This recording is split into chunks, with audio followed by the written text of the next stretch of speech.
Hey guys, tonight we're venturing into the dimly lit, velvet-draped, and sometimes extremely sticky world of the Victorian freak show.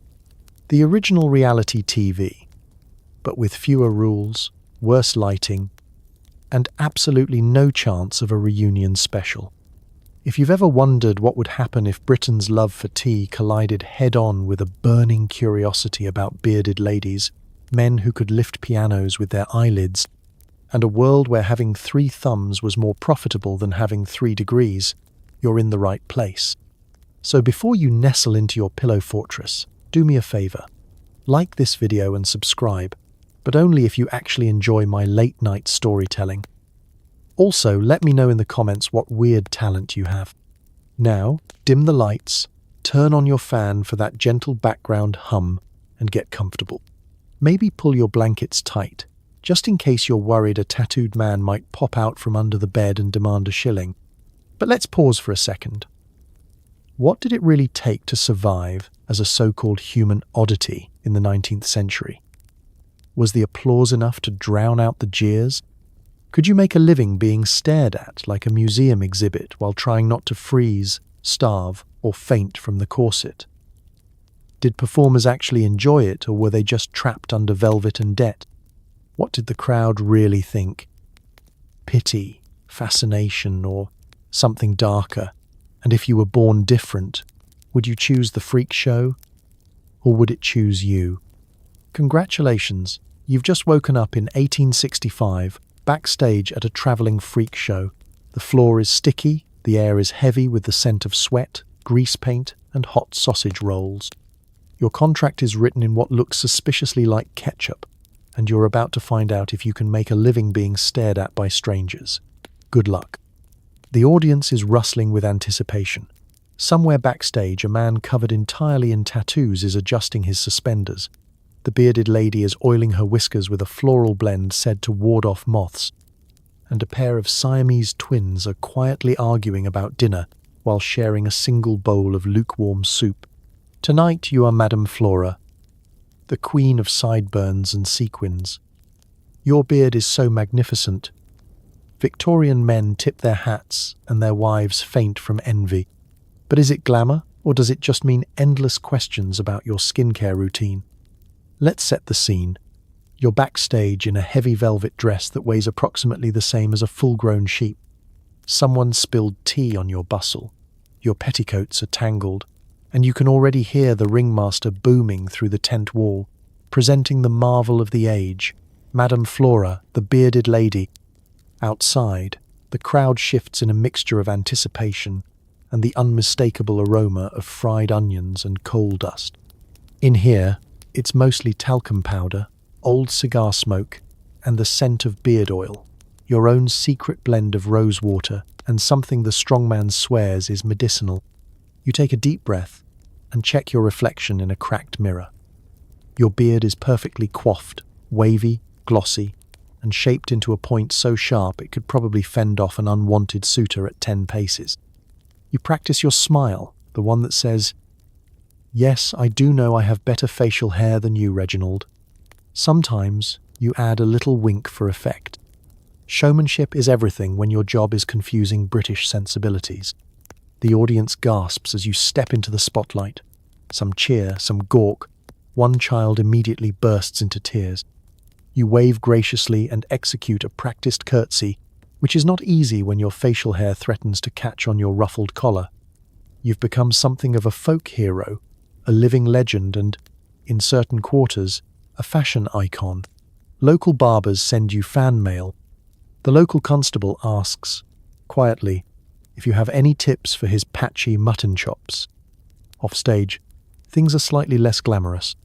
Between shows, you sit in the cramped performer's lounge, sipping tepid tea with the tattooed man, who claims he once wrestled a bear but actually faints at the sight of tweezers. Victorian journalists are obsessed with you.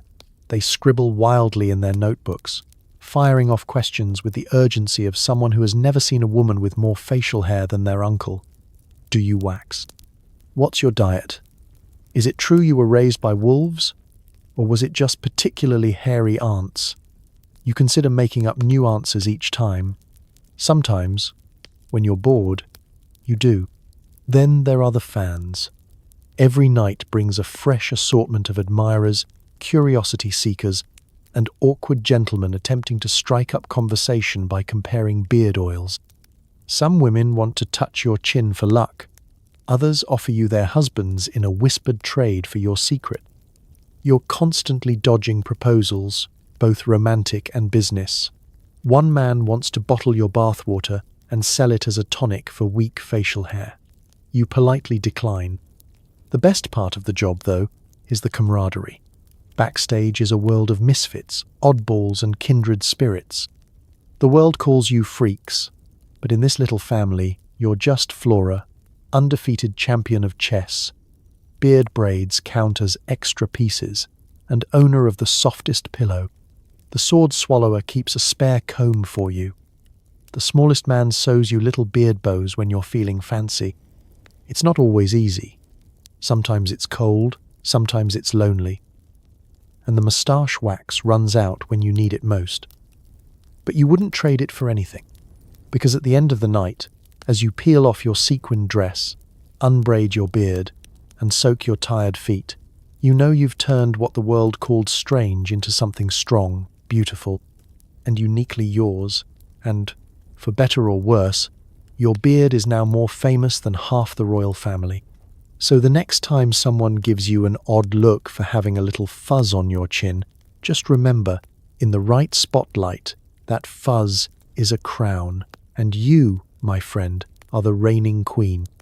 Your morning starts with a raw egg, 3 sausages, and the existential dread of carrying a cannon onto stage in a Speedo. Victorians love strength, but can your back survive another round of applause? Or a surprise piano? You are Goliath, the unmovable, although ironically you spend most of your day being ordered to move things. The tent smells of sawdust, sweat, and the faint tang of desperation. Your dressing room is a pile of weights stacked behind a moth-eaten velvet curtain, and your chair is a barrel with a questionable history. There's a rumor you once bench-pressed the ringmaster for a bet. You neither confirm nor deny. It's good for ticket sales. Breakfast is a blur. There's protein, there's potatoes, and there's always a background worry that someone has swapped your lifting chalk for flour again.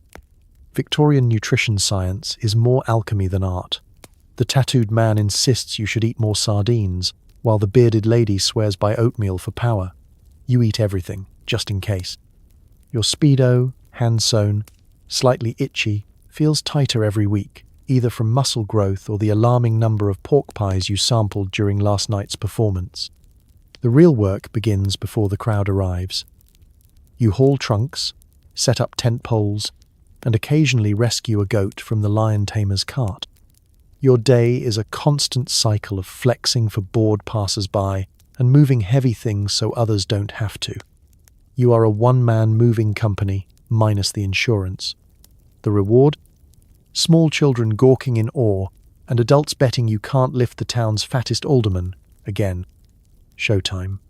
The ringmaster's voice cracks through the dusk, introducing you as the Wonder of Wales, the brawn from beyond, the only man to out-wrestle an ox and still make tea on time. There's a fanfare, someone's child with a tin whistle, and then it's you, stepping into the ring, glistening with oil and optimism.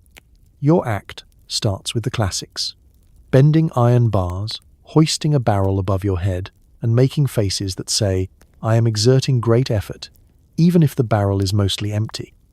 Then comes the crowd favorite, the cannon. Is it heavy? Absolutely. Is it safe? Unclear. You smile, grit your teeth, and deadlift it anyway, just to see if the ringmaster will actually faint this time. Sometimes there's a twist. A local dignitary is invited up, encouraged to sit on the piano you're meant to lift. You do the mental math. Piano plus mayor, plus that third helping of pudding. You pray to the gods of lumbar support and give it your best shot. The applause is thunderous. The mayor is slightly green, and you get a bonus coin tossed at your feet, just enough for tomorrow's sausages. But it's not all glitz and cannonballs. Backstage, you nurse bruises, pull splinters, and ice your shoulders with whatever's cold and vaguely sanitary. The strongman's secret isn't strength, it's relentless, aching persistence. You're the one who hauls the soup cauldron off the fire, moves the wardrobe, and sometimes the wardrobe mistress, and breaks up arguments by quietly lifting both parties until they see reason. People in town call you sir, children beg for piggyback rides, and jealous men claim it's all trick weights and show-off grease. Sometimes you envy the sword swallower, his risks are over in an instant. Your danger comes from repetition. Every act is a gamble. Will you pull off the lift? Or will your back finally stage a mutiny? Spoiler: the piano is winning. But here's the punchline. For all the aches, all the bad jokes about your biceps, all the mornings when your joints sound like a barrel of maracas, you secretly love it. The crowd's gasp, the thrill of applause, the tiny triumph of moving the unmovable, it's what keeps you going. And when the lights go out and you're finally off duty, you peel off your Speedo, count your coins, and remind yourself that in the Victorian circus, being strong means a lot more than just lifting weights. Sometimes it means carrying the whole show. You're billed as the human matchstick. Audiences marvel at your bony frame while you dream of pie. Behind the curtain, you're just a person hoping your next meal isn't a lettuce leaf garnished with more lettuce.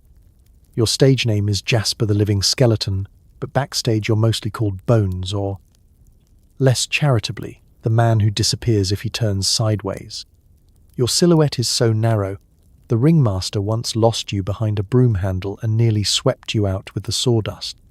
Every night, you squeeze yourself into a suit, 3 sizes too big, pinstripes and all, because nothing says Victorian spectacle-like clothing that makes you look even more like a haunted candlestick.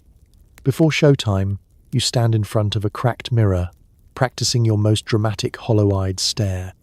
Someone in the background, probably the tattooed man, already halfway into a sausage roll, calls out, "Careful, Jasper, you'll blow away if someone opens the tent flap too fast." It's meant as a joke, but after a few nights on the road and a dinner consisting of half a cucumber, you're not entirely sure it isn't a genuine concern. When your cue comes, you shuffle out onto stage, every rib accounted for and on full display, as the audience gasps in a mixture of fascination, pity, and the kind of curiosity you usually reserve for medical textbooks. Some parents cover their children's eyes, others hold them up for a better look, as if peering at a particularly unusual species in a Victorian zoo. The ringmaster's booming introduction paints you as a mystery of science, proof of nature's wildest whim. But you know the truth. Dinner in the freak show circuit is often more rumor than reality. You strike a pose, arms outstretched, head cocked to one side, looking as ethereal and unsettling as possible. Occasionally, you're asked to flex a bicep for the crowd, a request that mostly results in a faint crinkle rather than a bulge. Every so often, an overeager local doctor begs to examine you after the show. You've been poked, prodded, and measured more than a prize-winning marrow at the county fair. Their professional opinion? Eat more porridge. Your professional opinion? Bring pie. Offstage, your day revolves around avoiding gusts of wind, strategically layering socks, and daydreaming about foods with actual calories. The bearded lady sometimes sneaks you an extra roll when the strong man isn't looking, but it's hardly enough. You've perfected the art of eating slowly so it looks like you're getting more. People assume you have some rare wasting disease, or perhaps you're a magician who can live on air. In truth, you're just a bit unlucky in the metabolism department, and the circus diet doesn't exactly help. Backstage camaraderie is real, though. Your friends keep you upright. Sometimes literally if the show runs long and the sausage rolls run short. The sword swallower offers advice on dramatic stage presence. Look haunted. No, more haunted. The smallest man in the world jokes that standing behind you is the best way to hide from the ringmaster's unpaid bills. There's comfort in the company of other oddities, each with their own strange burdens and nightly routines. Sometimes audience members whisper as you pass. "He must be starving," one says, horrified. Another claims you're an angel, sent down from above, or possibly blown in from the east wind. You take it in stride. There are worse things than being remembered for your silhouette. After all, in a world where most people are just another face in the crowd, you're instantly recognizable, even from a distance. Just try not to stand next to the strongman. The comparison is both hilarious and slightly dangerous for your self-esteem. At the end of the night, you peel off your oversized suit, count your coins, light like everything else, and curl up on a creaky cot, belly rumbling but oddly content. You may not have the world's most exciting menu, but you have a place in the limelight and a family of fellow misfits who think you're more than just a living skeleton. And as you drift to sleep, you dream not of applause, but of a pie so big you could disappear behind it and finally surprise the ringmaster for once. You are never alone, even in the outhouse. The crowd gasps, the press writes rumors, and you have to agree on what's for lunch. Sharing your life, your stage, and sometimes your shoes. Welcome to togetherness as a job requirement. You wake up every morning nose to nose with your business partner, best friend, occasional nemesis, and, on very bad days, the snorer responsible for your eye bags. The cot is narrow, the blanket is never quite wide enough, and you both have opinions about which way is up and who has the right to the pillow. If you think marriage is compromise, try brushing your teeth while someone else is trying to floss. And yes, you have to take turns spitting. The show bills you as the astonishingly connected brothers, or sisters, or cousins, depending on which poster was printed last. It's all the same to the crowd, who is here for the spectacle. Two people joined at the hip, or sometimes the sternum, or possibly just emotionally at this point. Victorians pay good money to gawk, whisper, and wonder which of you likes turnips and which one absolutely doesn't. The truth? You haven't agreed on a vegetable since 1859. Backstage, it's less miracle of nature and more logistical negotiation. Every task becomes a coordinated dance. Getting dressed is a 3-act play. Buttoning up is a 2-person operation. One pulls, the other tugs, and there is always a missing button. You wear custom-made shirts, by which we mean someone cut 2 old shirts in half and sewed them together after half a bottle of gin. As for shoes, there's a left, a right, and a lively debate about whose turn it is to break in the new pair. Mealtime is its own drama. Choosing lunch takes longer than eating it. One of you wants roast beef. The other dreams of cold pork pie. If only you could agree to disagree, but you're literally attached at the hip, so it's another helping of compromised stew and some muttered threats involving the salt shaker. The strongman offers to mediate, but everyone remembers the accidental oversalting incident of last week. On stage, you perform with the practiced grace of people who have learned to anticipate each other's sneezes. Your routine is a marvel of synchronized movement and patient tolerance. The audience stares, jaws slack, as you bow and wave, sometimes together, sometimes not. You smile for the crowd, exchange deadpan glances, and try not to laugh when someone in the front row faints for the 3rd time this week. Then there's the press, Victorian journalists, those tireless rumour factories. Every performance brings new headlines, united in body, divided in mind. Can they read each other's thoughts? What if one falls in love? You've been asked every question imaginable, from do you argue, yes, to can you feel what your brother feels, mostly annoyance. Your answers get more creative every year. We finish each other's sandwiches, you reply, deadpan, as the reporter frantically scribbles. Privacy, naturally, is a foreign concept. You're a walking spectacle, and alone time is theoretical at best. Even in the outhouse, you're a 2-person committee, one reading the paper, the other grumbling about drafts. The bearded lady has learned to knock. The tattooed man just shakes his head in admiration or horror, depending on the hour. But behind the spectacle, there's a quiet solidarity. No one else in the world quite gets what it's like to have your every step, meal, and moment witnessed by another soul. Someone who knows all your secrets and most of your thoughts before you even say them. When the tent is empty and the crowds are gone, you share a silent joke, a midnight snack, and a gratitude for having a built-in friend, critic, and partner in absurdity. So yes, you share everything: your pay, your shoes, your spotlight, and your life. And while you may never get a moment's peace, you'll always have someone by your side, whether you like it or not. Togetherness. It's not just a slogan, it's a full-time job. Your parents are thrilled. You've got a full beard at age 5 and a touring contract before you can spell sideburns. Is it childhood stardom or just another way to avoid doing homework? You wake up with your face buried in a pillow that smells faintly of spilled molasses and mustache wax. In the mirror, you are a sight to behold: chubby cheeks, missing front teeth, and a beard that would make a lumberjack weep with envy. While other Victorian children are mastering their slingshots and collecting frog spawn, you're practicing the art of the dramatic beard flourish. Your mother brushes out your whiskers with more care than she ever gave your hair, and your father's proudest boast at the pub is that his child can tie a Windsor knot before he can tie his own shoes. Childhood, for you, is anything but ordinary. Forget finger painting, you're mastering beard oil application.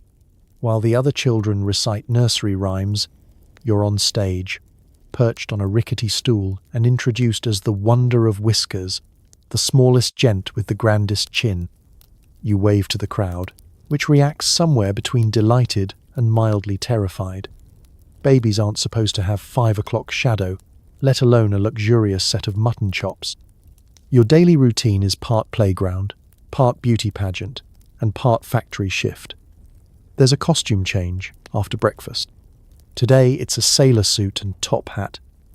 Tomorrow you're dressed as a miniature professor, complete with tweed jacket and a pocket watch you're not allowed to touch. Stage makeup is applied to give your beard extra luster. Your parents debate whether to curl the tips or let them hang wild for that windswept infant look. Backstage, the other performers are your unlikely babysitters. The sword swallower gives surprisingly good advice on avoiding split ends. Always oil before bed. The tattooed man carves you tiny wooden toys in exchange for beard combing privileges. You play hide and seek with the strongman, but he usually finds you by following the trail of biscuit crumbs in your beard. Of course, there's school, sort of. While your peers learn arithmetic and penmanship, your math lessons are all about splitting ticket sales and calculating beard trimmings per week. History is a blur of famous men with facial hair and how to pose for a daguerreotype without sneezing. Your teacher is a former opera singer who spends most of the lesson recounting her days on the road and warning you not to get ink in your beard. Fans send letters, and sometimes locks of their own hair, hoping for a little beard magic. Your mother reads the notes aloud, sometimes editing out the weirdest bits, while your father tries to convince you that growing a mustache before age 6 is the family's proudest tradition. The ringmaster sees dollar signs and dreams up new acts for you, juggling marbles with your beard, or spelling words in breadcrumbs on your chin. Of course, fame has its drawbacks. Jealous local children sometimes try to tug your beard to see if it's glued on. Adults ask you to recite Shakespeare or, worse, sing God Save the Queen while twirling your sideburns. Occasionally, you are asked to pose for painters who can't decide whether you're a prodigy or a prank. Your beard becomes the subject of rumours. Is it real? Is it magic? Is it the result of some secret Victorian beard tonic? You wish. It's just unfortunate genetics and a mild intolerance for soup. But for every awkward encounter and every overzealous fan, there's the thrill of being the main event, a child star with a legacy that grows an inch every month. As the lights go down and you're tucked into bed, beard carefully braided to prevent tangles, you listen to the distant sound of applause and wonder, will you one day long for a normal, fuzz-free childhood? Maybe. But for now, you're the world's only 5-year-old with a full beard, a national tour, and absolutely no time for nap. In the end, you may have skipped spelling, but you've learned a more important Victorian lesson. With enough whiskers, you never have to eat your vegetables in peace again. Every inch of your body is covered in wild, inky designs. You're part sailor, part walking art gallery, and all spectacle. But in a world where showing your ankles is scandalous, what happens when you show your everything? It's 1868, and you, Ezekiel Ziggy Marks, have more ink than a Victorian publishing house. The morning ritual is less about washing up and more about checking which new tattoo has mysteriously appeared overnight. The strongman's practical jokes know no limits. In the dim candlelight, you spot dragons battling roses on your biceps, ships sailing into storms across your back, and a cherub serenely perched on your left kneecap, awkwardly close to last month's chicken drumstick. If someone's ever wondered what would happen if a painter ran out of canvas and just kept going, you're the living answer. Your first tattoo, a blue anchor, etched by a sailor who probably wasn't sober, set you on a path to living legend status. The circus snapped you up, eager to bill you as the modern illustrated man. See wonders from around the globe. No additional charge for the lower back. There are days when your skin feels like a map, and the audience pays admission just to try and get lost somewhere between the Bengal tiger on your shoulder and the suspiciously grumpy-looking Queen Victoria on your shin. Getting ready for the show is a feat of coordination. Your wardrobe consists of one item, a robe designed to fall off with a single, dramatic gesture. You're always slightly cold, often awkward, and forever worried about smudging your latest edition, the bearded lady's signature, delicately hidden behind your ear. Backstage, your fellow performers joke that you're the only man who could hide the entire cast of the circus if you rolled up your sleeves.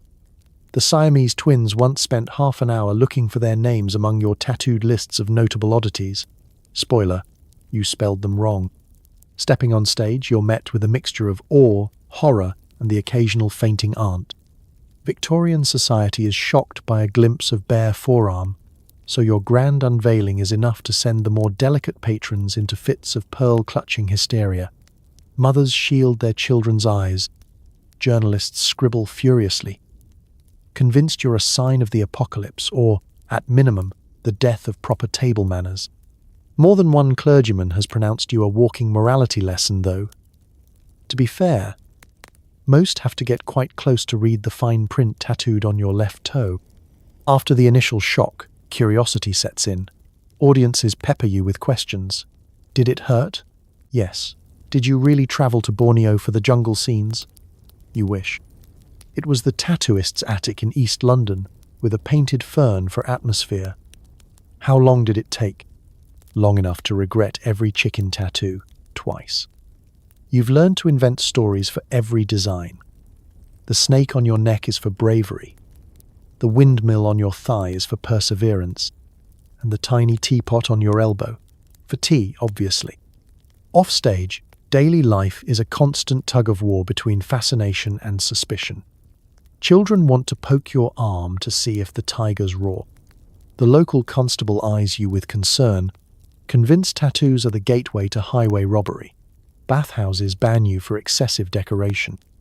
At dinner, you roll up your sleeves to eat, and people roll up their eyes. You once tried to visit a church, but the vicar requested you wear gloves for the sake of the congregation's souls.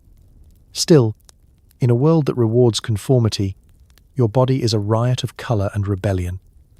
Your skin tells stories you've chosen, and some you'd rather forget. You've been shamed, praised, stared at, and imitated.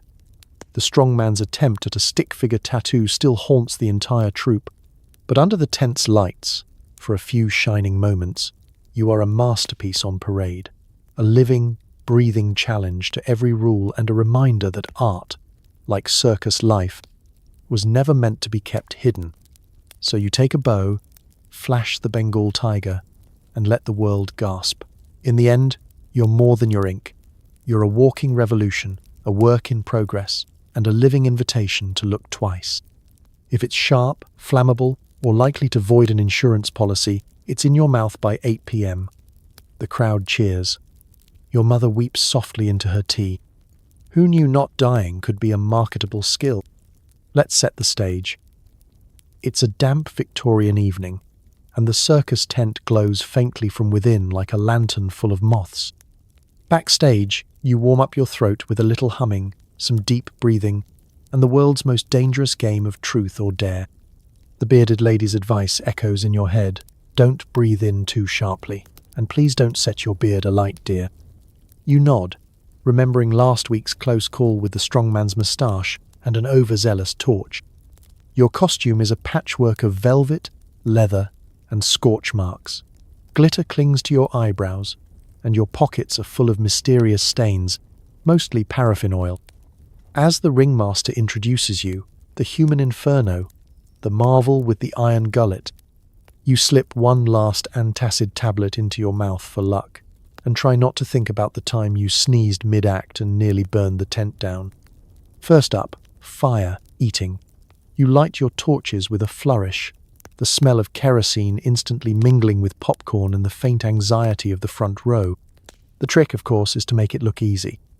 Your lips glisten, not with nerves, but with a thin coat of protective spit. And you slowly, almost seductively, bring the flame to your mouth.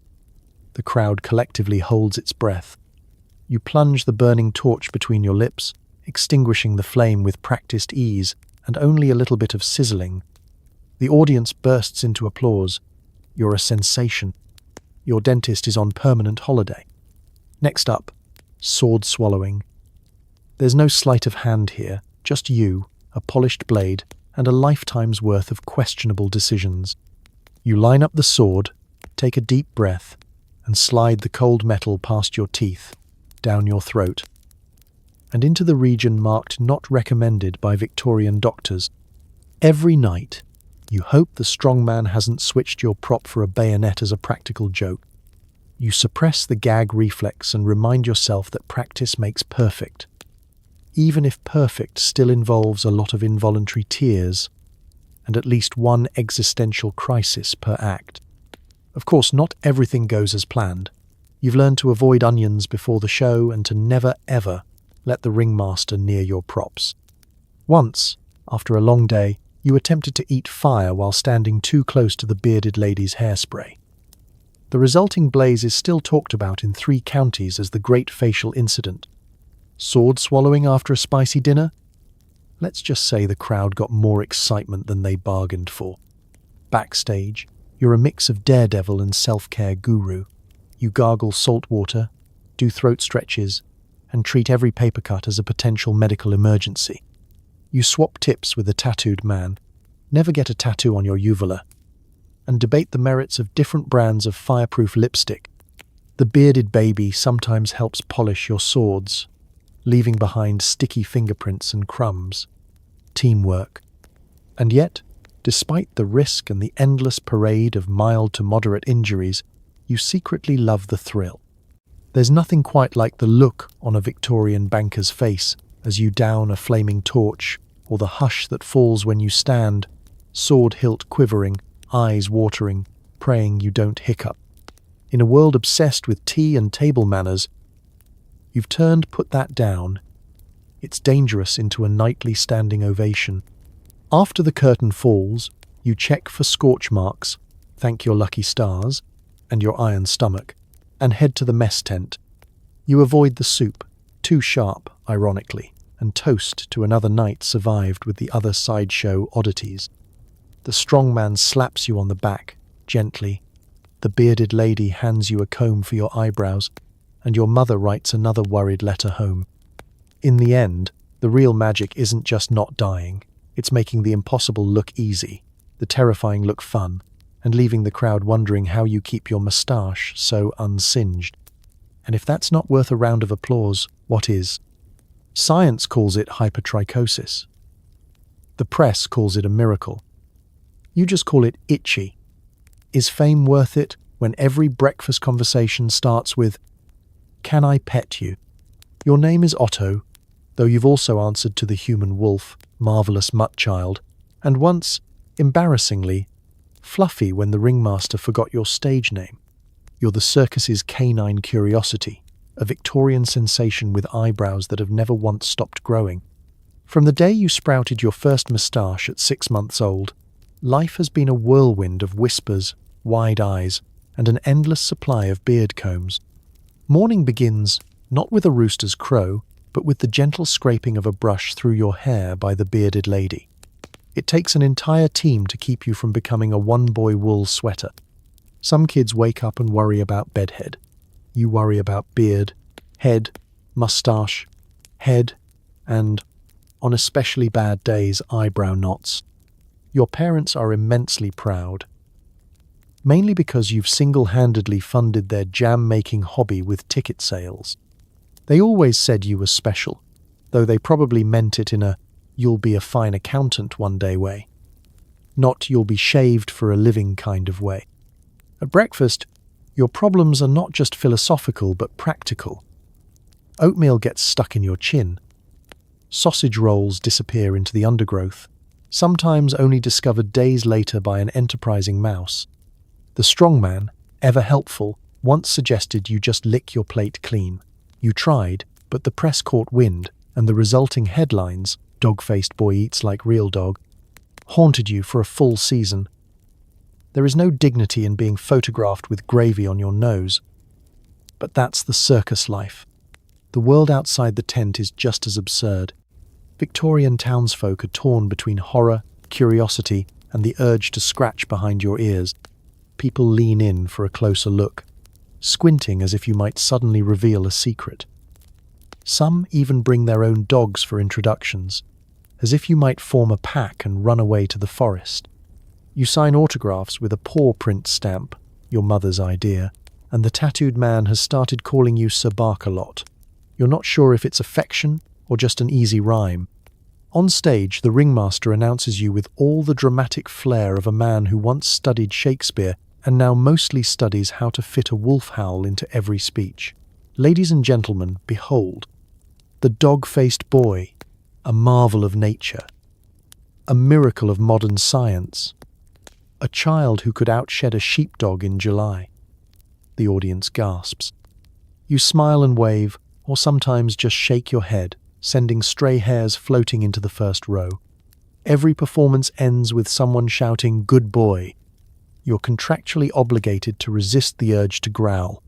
But it's not all fun and games. Backstage, you're just Otto, master of hide and seek, thanks, camouflage, and champion at guessing what the cook actually put in the stew. You and the bearded baby swap grooming tips. The sword swallower loans you his mirror. Even the Siamese twins give you privacy when it's time to tackle tangles. And every so often, you overhear the grown-ups worrying about what happens when the crowds move on, or when miracles go out of fashion. But for now, you try to enjoy being young, hairy, and just a little bit famous. At night, you curl up with a blanket, no pillow needed, thank you very much, and reflect on the strange, fuzzy adventure your life has become. You might be the dog-faced boy to the crowds, but to your circus family, you're just another oddball with a good heart and better sideburns. Fame may itch, but it sure beats obscurity. And if anyone asks to pet you one more time, well, just hope their hands are clean. Every day is leg day. The audience gawks. Children measure themselves against your shin, and you live in constant fear of low door frames. On the bright side, you never get lost in a crowd. You are called the Human Tower, the Walking Lighthouse, or, by the bearded baby backstage, simply Tall. Your real name is Harold, but almost nobody uses it. When you rise from bed in the morning, it's a careful operation, unfolding yourself like an old map and hoping nothing creaks too loudly. Your bed is an ongoing negotiation. It's actually 2 cots, 3 hay bales, and a heroic effort from the tattooed man to tie it all together. No mattress, just a hope that you won't outgrow it before payday. Getting dressed is an Olympic sport. Victorian tailors were not prepared for this. Your trousers are custom-made, by which we mean patched together from 2.5 pairs of normal ones, with a different knee patch every week. Your shirts are a patchwork of circus posters and borrowed tablecloths, and your socks are knitted by the strongman's grandmother, who considers you her greatest challenge after the time she reupholstered the ringmaster's ego. Breakfast is the only time you ever wish you were shorter, just for the ease of reaching your mouth with a standard-size fork. You go through 4 eggs, 3 loaves of bread, and a mug of tea so large the sword swallower uses it for rehearsals. At the table, everyone stares, mostly in awe, sometimes in envy, especially when you claim the last sausage with arms longer than the bearded lady's patience. You always offer to pass the butter. It just takes a minute and a stepladder. The show is where your height really earns its keep. You duck behind the curtain, take a deep breath, and hope there's nothing hanging overhead. The ringmaster hypes you up as the 8th wonder of the modern world, a man who gazes upon chimney tops and laughs. The audience surges forward, desperate for a glimpse. Children queue to have their heads patted on the tip of your knee. Adults argue about your diet, the physics of your bones, and whether you might be part giraffe. On stage, you demonstrate the daily realities of vertical living, stooping through the world's tiniest doorway, always to thunderous applause, picking up the strong man with one hand, less applause, more worried gasps, and unfolding a handkerchief large enough to double as a tent. The bearded lady sometimes stands on your feet during her act, and the tattooed man uses your back as a drawing table when space is tight. Of course, not everything is applause and spectacle. Traveling is a logistical nightmare. Stagecoaches are cramped, train cars are worse. You've spent more nights sleeping diagonally than you care to count. Hotels always give you the special room, which is code for linen closet with a window. And don't get started on bathtubs. You gave up on fitting into one years ago and now settle for a good scrub with a wet towel and a lot of hope. Even with the headaches and the stubbed toes, there are perks. You can always find your friends in a crowd, and you're the first to spot the pie cart at a distance. Backstage, you help everyone else reach high shelves and hang the circus banner. The smallest man rides on your shoulder, and the bearded baby insists you give the best piggyback rides, mostly because nobody else has a spine tall enough. At the end of the day, you fold yourself back onto your improvised bed, grateful for your circus family and the chance to be something truly unforgettable. You may never find a bed big enough, but you've got a world that fits you just right. And if someone asks you how the weather is up there, you smile, lean down, and whisper, "It's cloudy," with a chance of applause. Your skin stretches like fresh dough. Victorians gasp.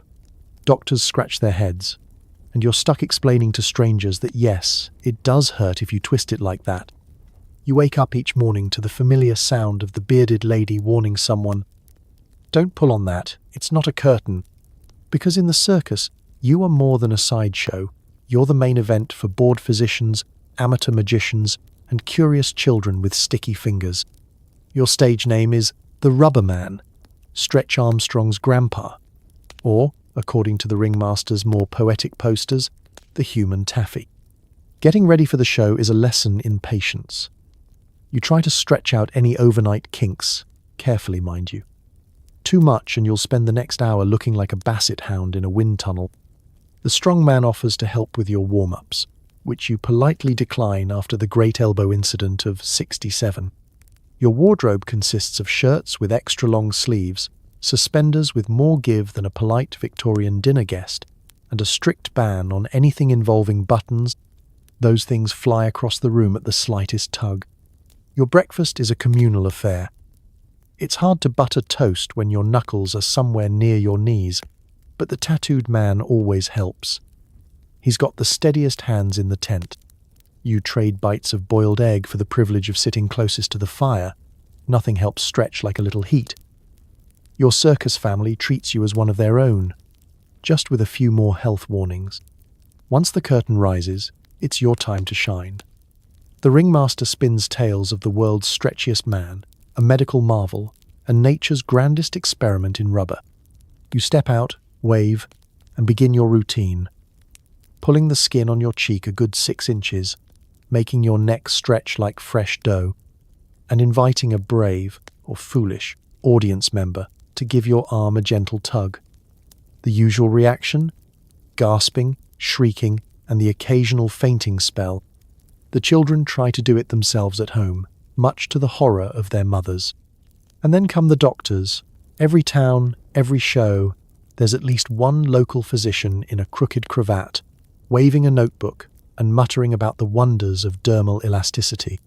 You've been poked, pinched, measured, and, once, drawn on with a bit of charcoal to demonstrate just how far things go.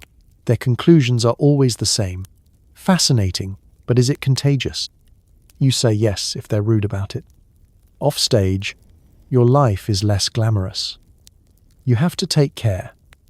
Victorian sheets are not known for their flexibility, and the last thing you want is to wake up wrapped like a mummy. You slather yourself in rose-scented lotion, a gift from the bearded baby, who knows a thing or two about facial hair and chafing. Some days you itch, some days you ache. Most days, you just hope no one gets the idea to see how far your ear can really go. The audience is split. Some are in awe, others in disbelief. Occasionally, someone asks if you can stretch your skin into a hammock or smuggle an entire ham under your shirt. Only once, and it was a cold winter. Victorian society is full of rules, and you break most of them just by existing. But for all the stares, the speculation, and the sore mornings, there's a quiet joy in being unlike anyone else. You're living proof that nature doesn't care about fitting in, and when the show is over, and you finally get to relax, you know that, stretch marks and all, you've pulled off something no one else could. So tonight, as you drift off under an extra-wide blanket, you can't help but feel a little pride.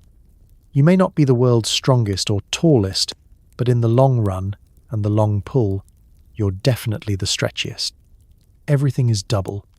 Double the work, double the gossip, but half the paycheck. No, you can't split the bill. Yes, you have to agree on everything, including what counts as overtime. You and your sibling have been together since, well, the very beginning.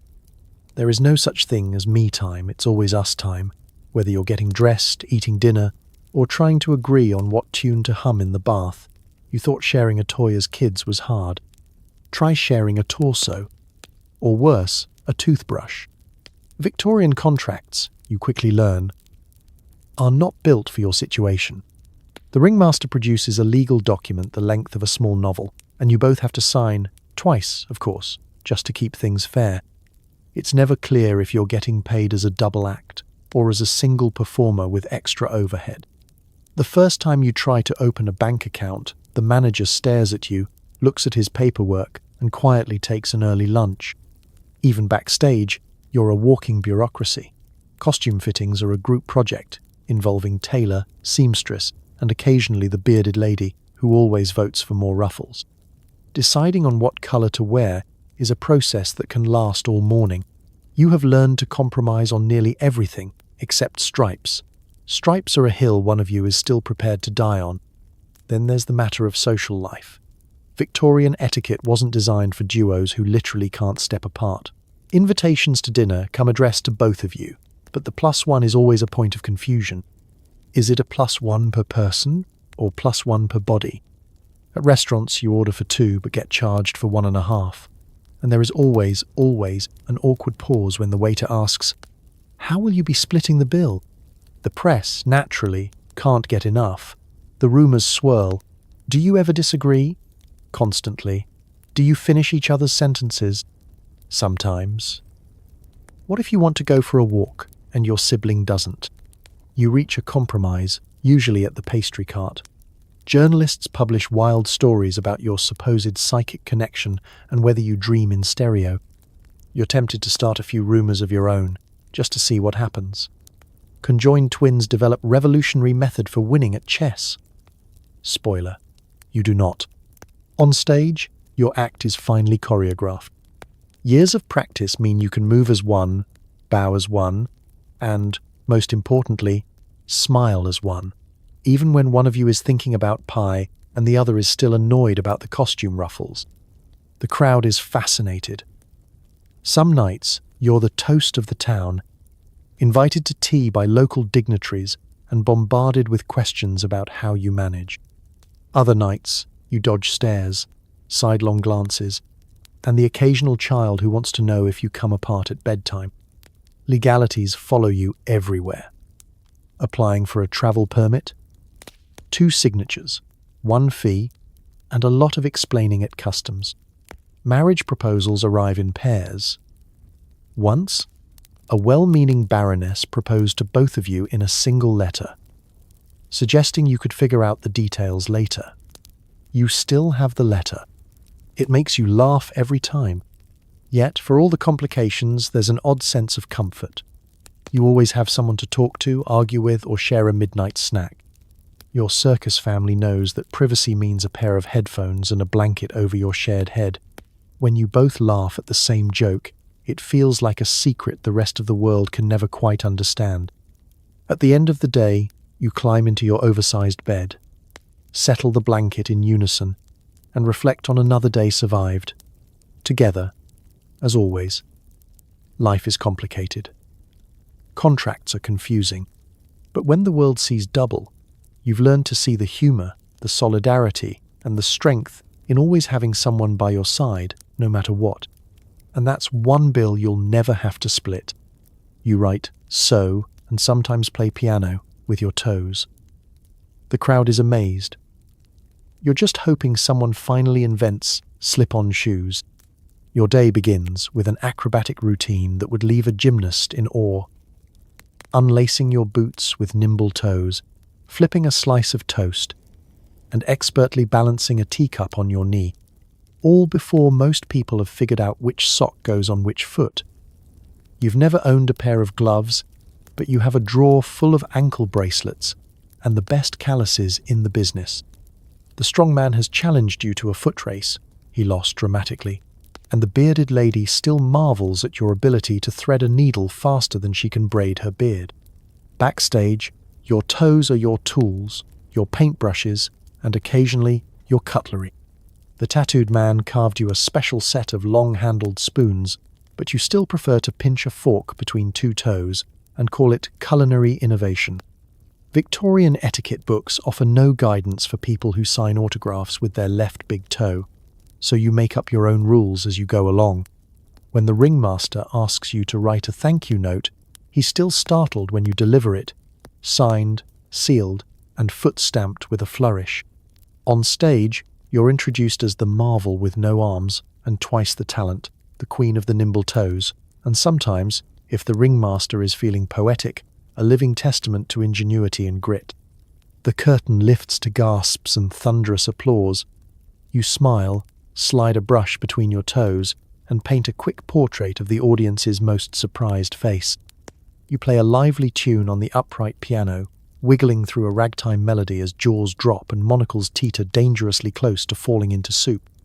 Every act is a negotiation between what people expect and what you know you can do. Some nights, you sew an entire costume with your feet, tiny stitches, even tinier patience. Some nights, you balance a teacup on your head while reciting poetry, just to see if anyone is still paying attention. The audience is always delighted, always mystified, and sometimes a little bit jealous. After all, how many people can say they can tie their shoes with their toes and eat a scone without dropping crumbs? Not the strong man, that's for sure. Of course, fame attracts advice. Every town has its own armchair expert. Have you tried using a hook? My cousin swears by wearing mittens on his feet.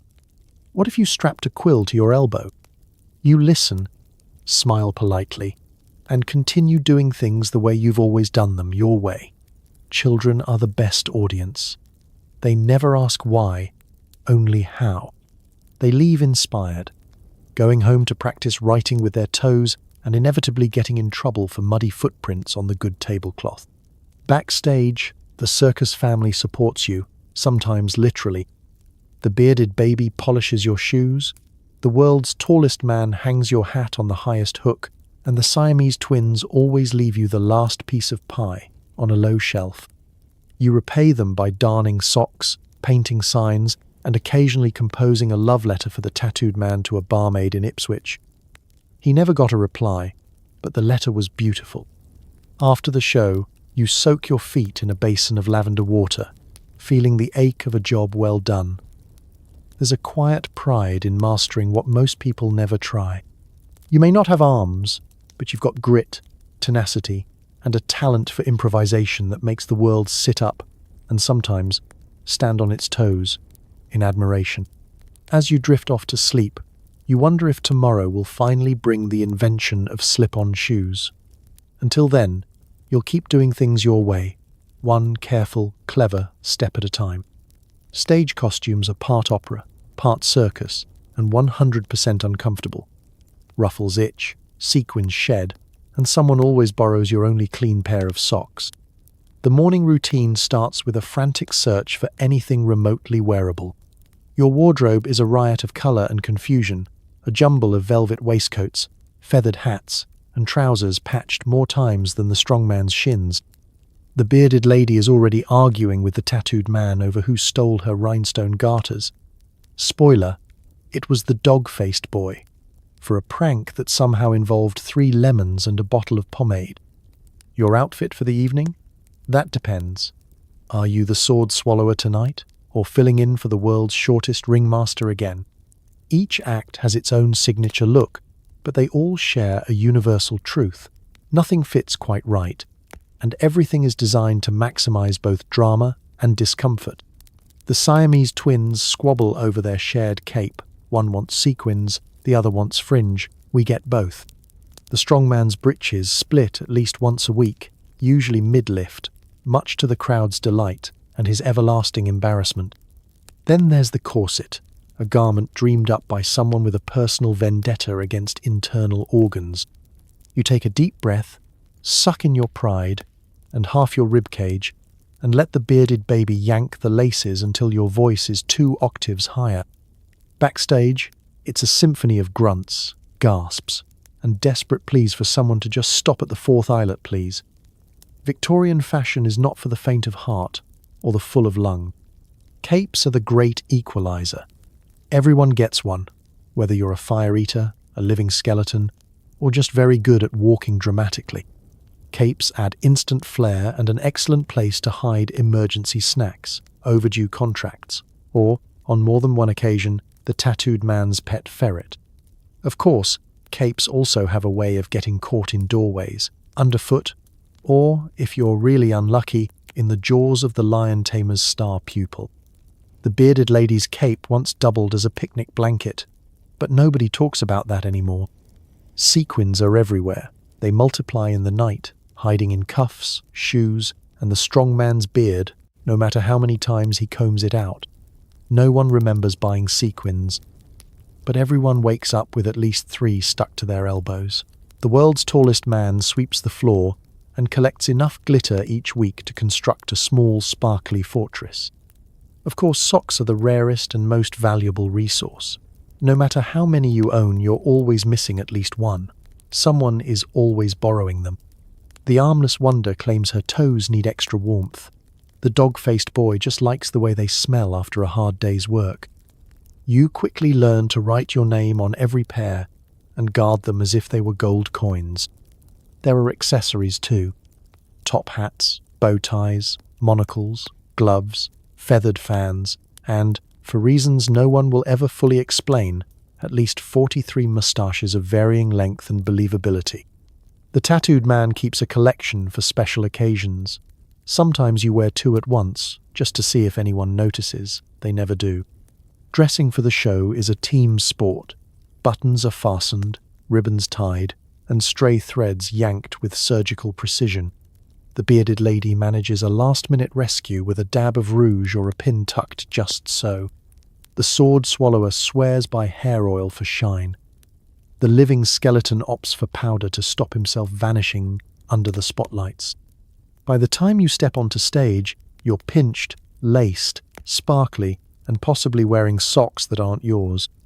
But as the curtain rises and the crowd gasps, you know all the itch, glitter, and borrowed glamour was worth it. In the freak show, fashion is pain, and a little bit of magic. And somewhere, backstage, another moustache goes missing. Offstage, it's less glitter, more grime. Dressing rooms smell like sweat, cabbage, and possibly despair. Gossip spreads faster than fleas, and your bunkmate snores like a carnival bear. You'd think that behind the velvet curtains and thunderous applause lies a world of luxury. Instead, It's a chorus of creaking floorboards, the constant clatter of costume changes, and a persistent aroma that could be described as Victorian eau de soup. The air is thick with secrets, onion fumes, and the distant sound of someone complaining about lost socks. Your dressing room is a patchwork of personalities and grudges. The world's tallest man is forever banging his head on the rafters and knocking over lanterns, while the bearded baby builds forts out of laundry baskets and old playbills.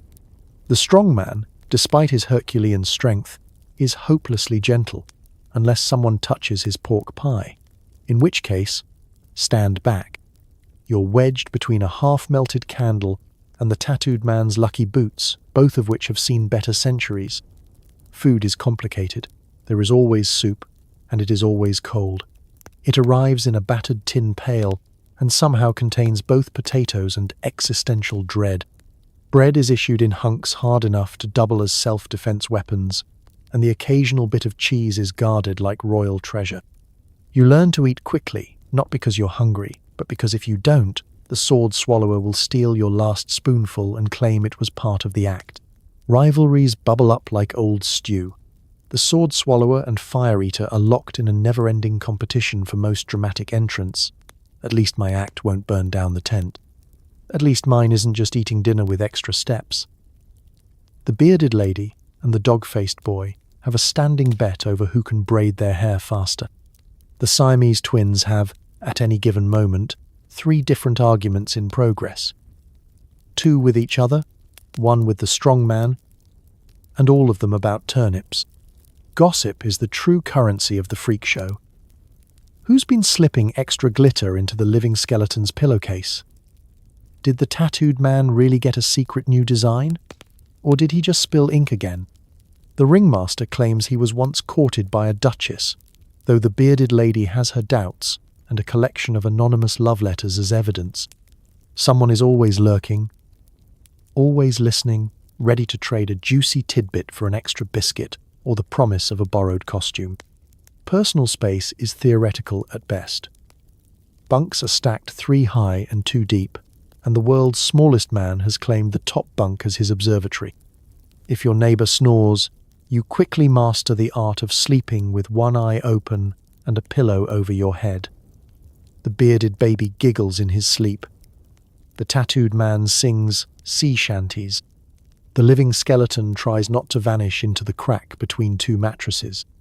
Despite the chaos, there's comfort in the circus family's odd rhythm.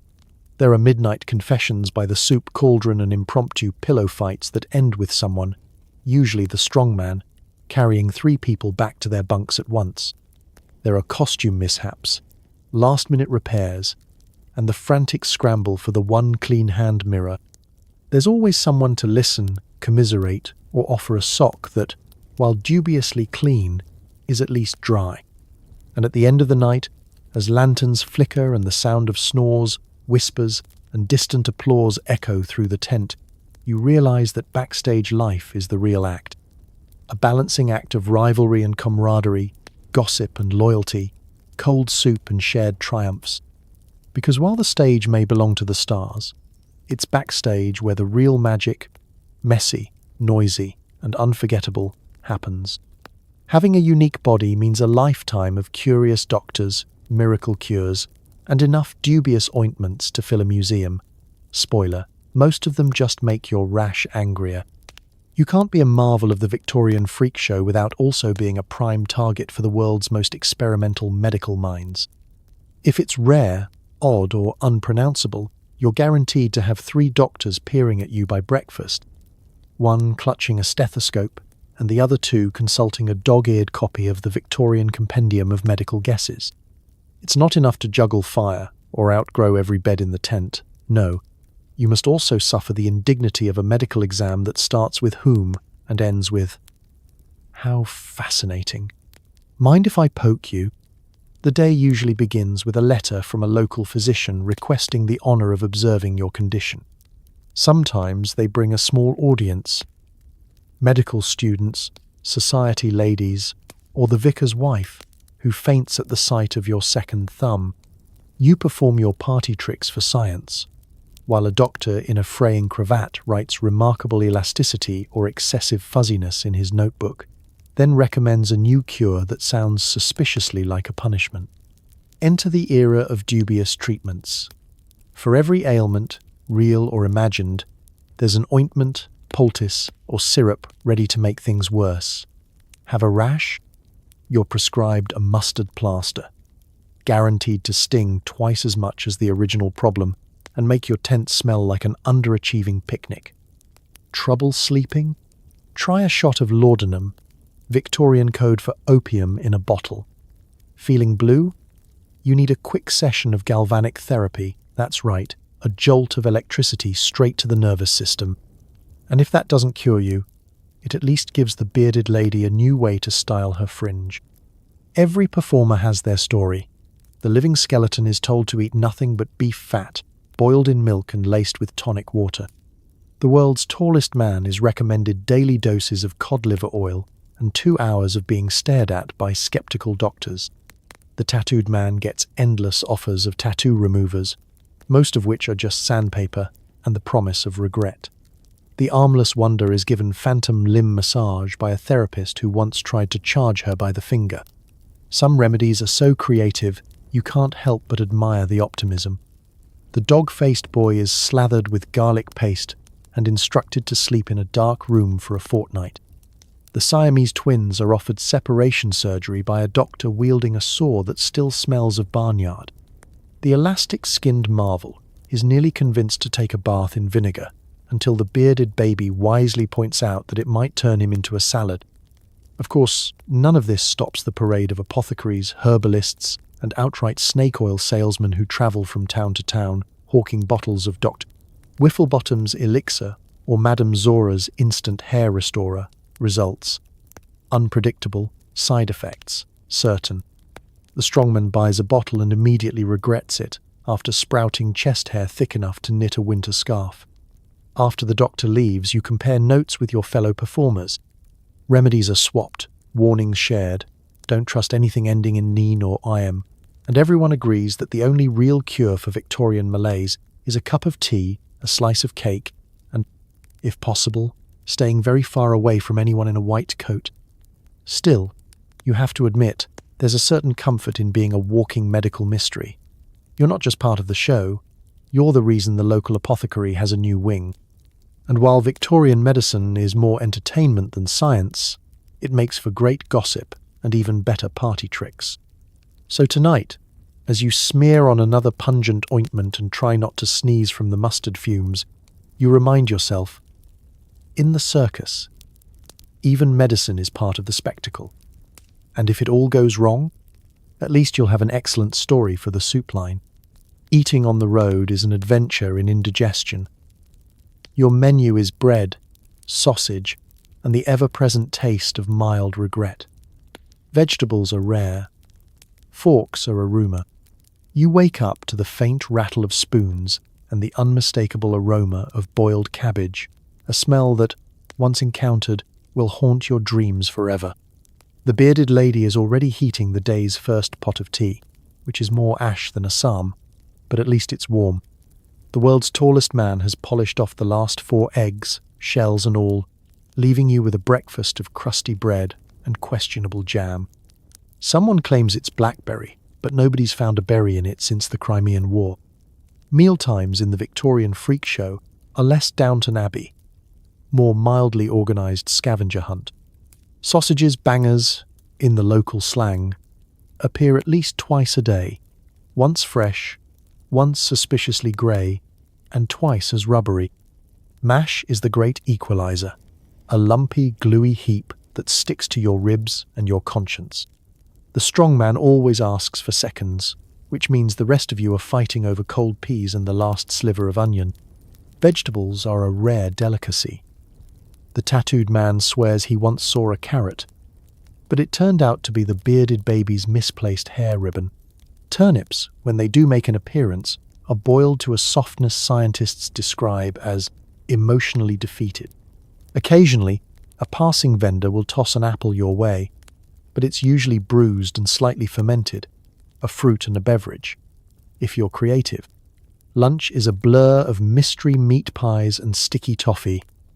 You never ask what's inside the pies. Nobody wants to know. The sword swallower claims it's best to eat quickly and avoid eye contact with the filling. The armless wonder has perfected the art of balancing a plate on her toes while navigating the world's smallest dining tent.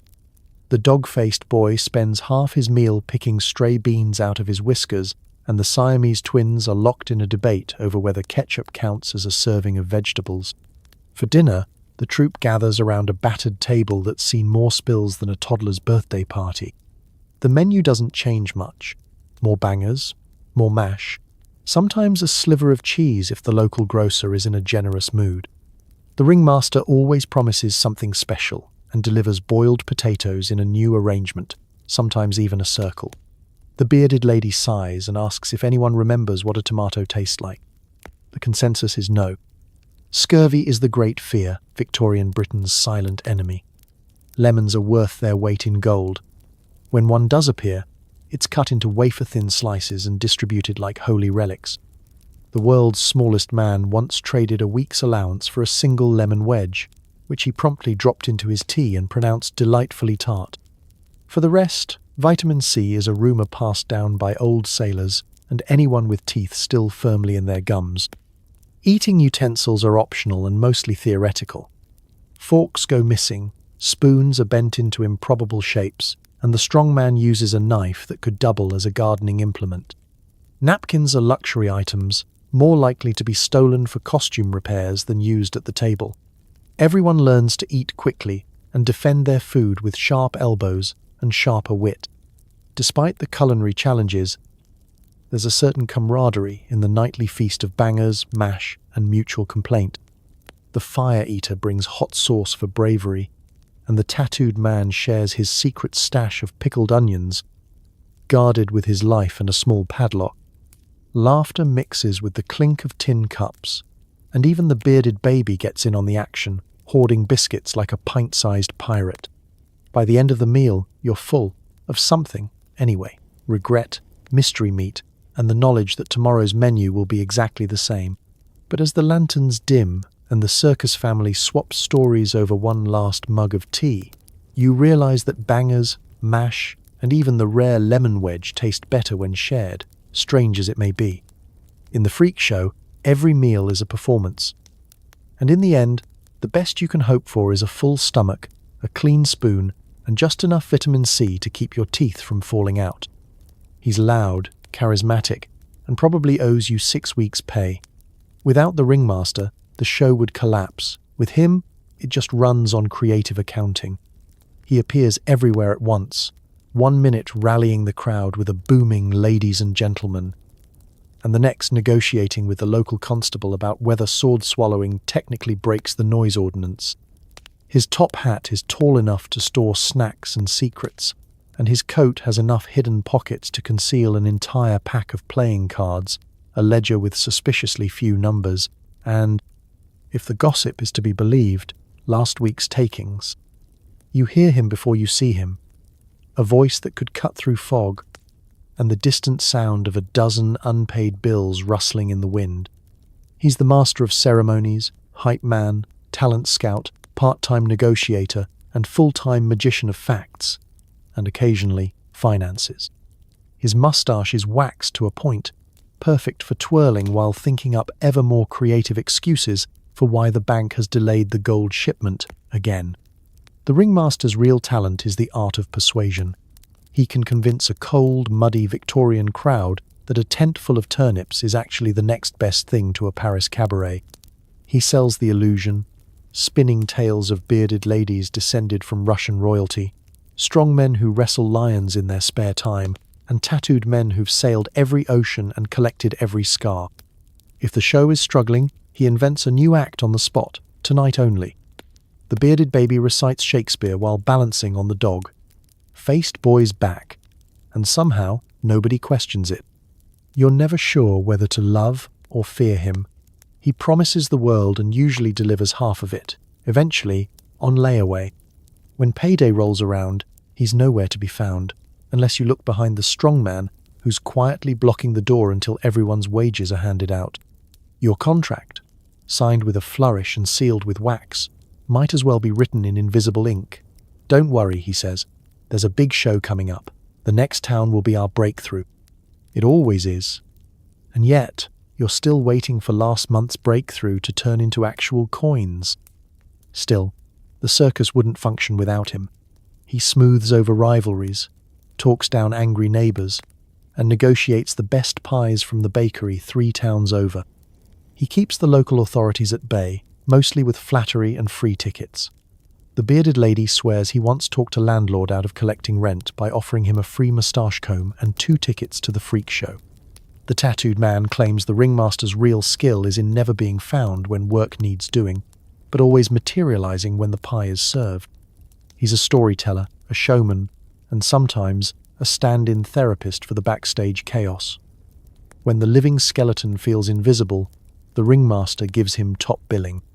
When the sword swallower loses his nerve, and nearly his lunch, he offers a pep talk laced with just enough bravado to sound believable. He hands out compliments as easily as he hands out IOUs, and both are rarely redeemable. Of course, there's always a fresh scheme in the works. The ringmaster is forever plotting new routes, new posters, new marketing stunts.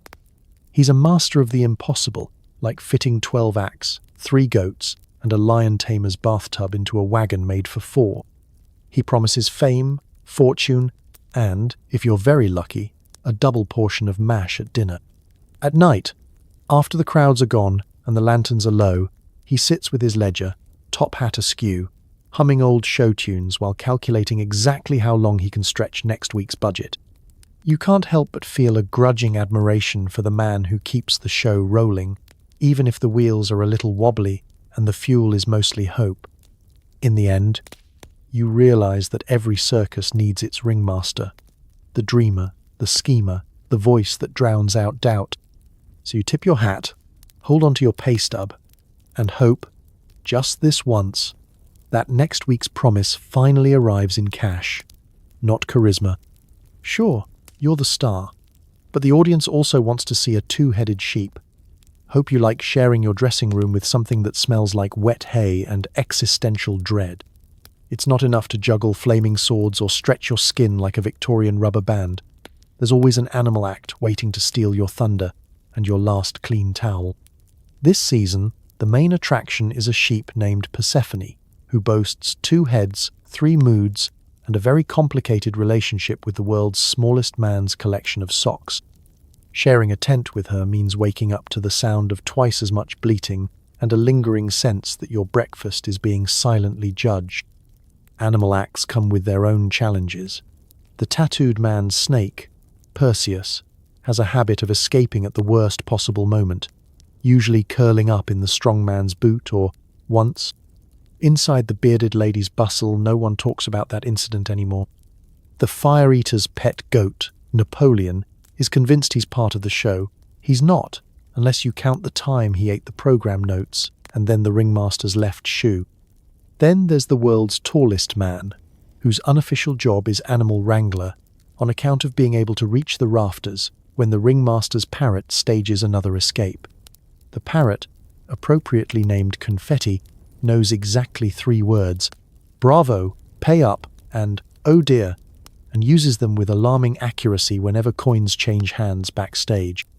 Sometimes, you suspect the parrot understands more of the show's financial situation than the ringmaster does. Backstage, you're never really alone.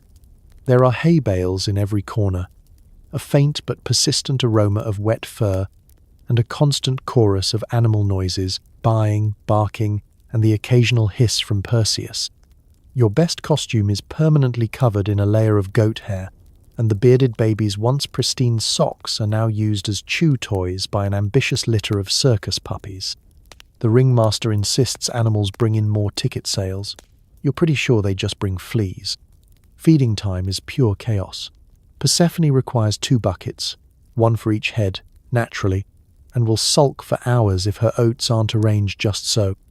The lion tamer's pride demands raw meat and absolutely no eye contact. The bearded lady's prize chicken, Matilda, insists on being sung to before she'll lay an egg. a ritual involving the sword swallower and a very off-key rendition of Rule Britannia. One time, the armless wonder attempted to feed the animals with her toes. It worked, but not without a great deal of clucking and a minor identity crisis for Matilda. You quickly learn that, in the pecking order of the Victorian circus, humans are just slightly above the animals, at least until the two-headed sheep gets a better write-up in the local paper. Nothing bruises your ego quite like seeing Best in Show, Persephone the Wonder Sheep printed above your own name. And if you dare complain, the ringmaster reminds you of the time Napoleon's comedic eating act got a standing ovation, while your carefully rehearsed monologue was upstaged by a chicken laying an egg mid-performance. Despite it all, there's something endearing about your four-legged colleagues. The animals are immune to gossip, never care about pay, and never judge your costume choices unless you're wearing something edible. In the cold, damp backstage world, they provide warmth, sometimes literally, if you're desperate enough to snuggle with a sheep after a chilly show. The bearded lady swears the animals understand her woes better than the tattooed man, and the fire eater claims he once got relationship advice from Persephone's left head. At the end of the night, as you brush straw from your hair and wipe muddy hoof prints off your boots, you remember, for all their quirks, the animals are part of the family. They remind you that every performer, whether two-legged or four, just wants a little applause, a warm place to sleep, and, ideally, a dressing room free of existential dread and goat hair. And if you're lucky, maybe tomorrow's headline will read, "Star Performer Woes Crowd," even if it's about the sheep. Female oddities face double scrutiny, on stage and off. Is it empowering, exploitative, or just the world's weirdest girl group? You're one of the circus's star attractions, but you're never quite sure if the audience has come to marvel, to judge, or to take notes for a scandalous letter to their aunt.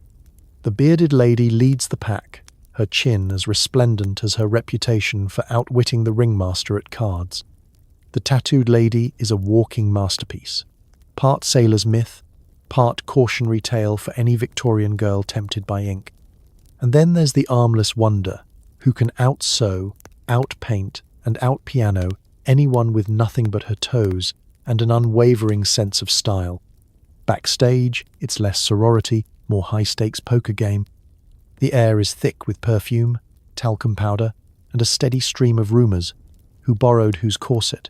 Who got extra biscuits at breakfast? Who's been seen taking tea with the strongman?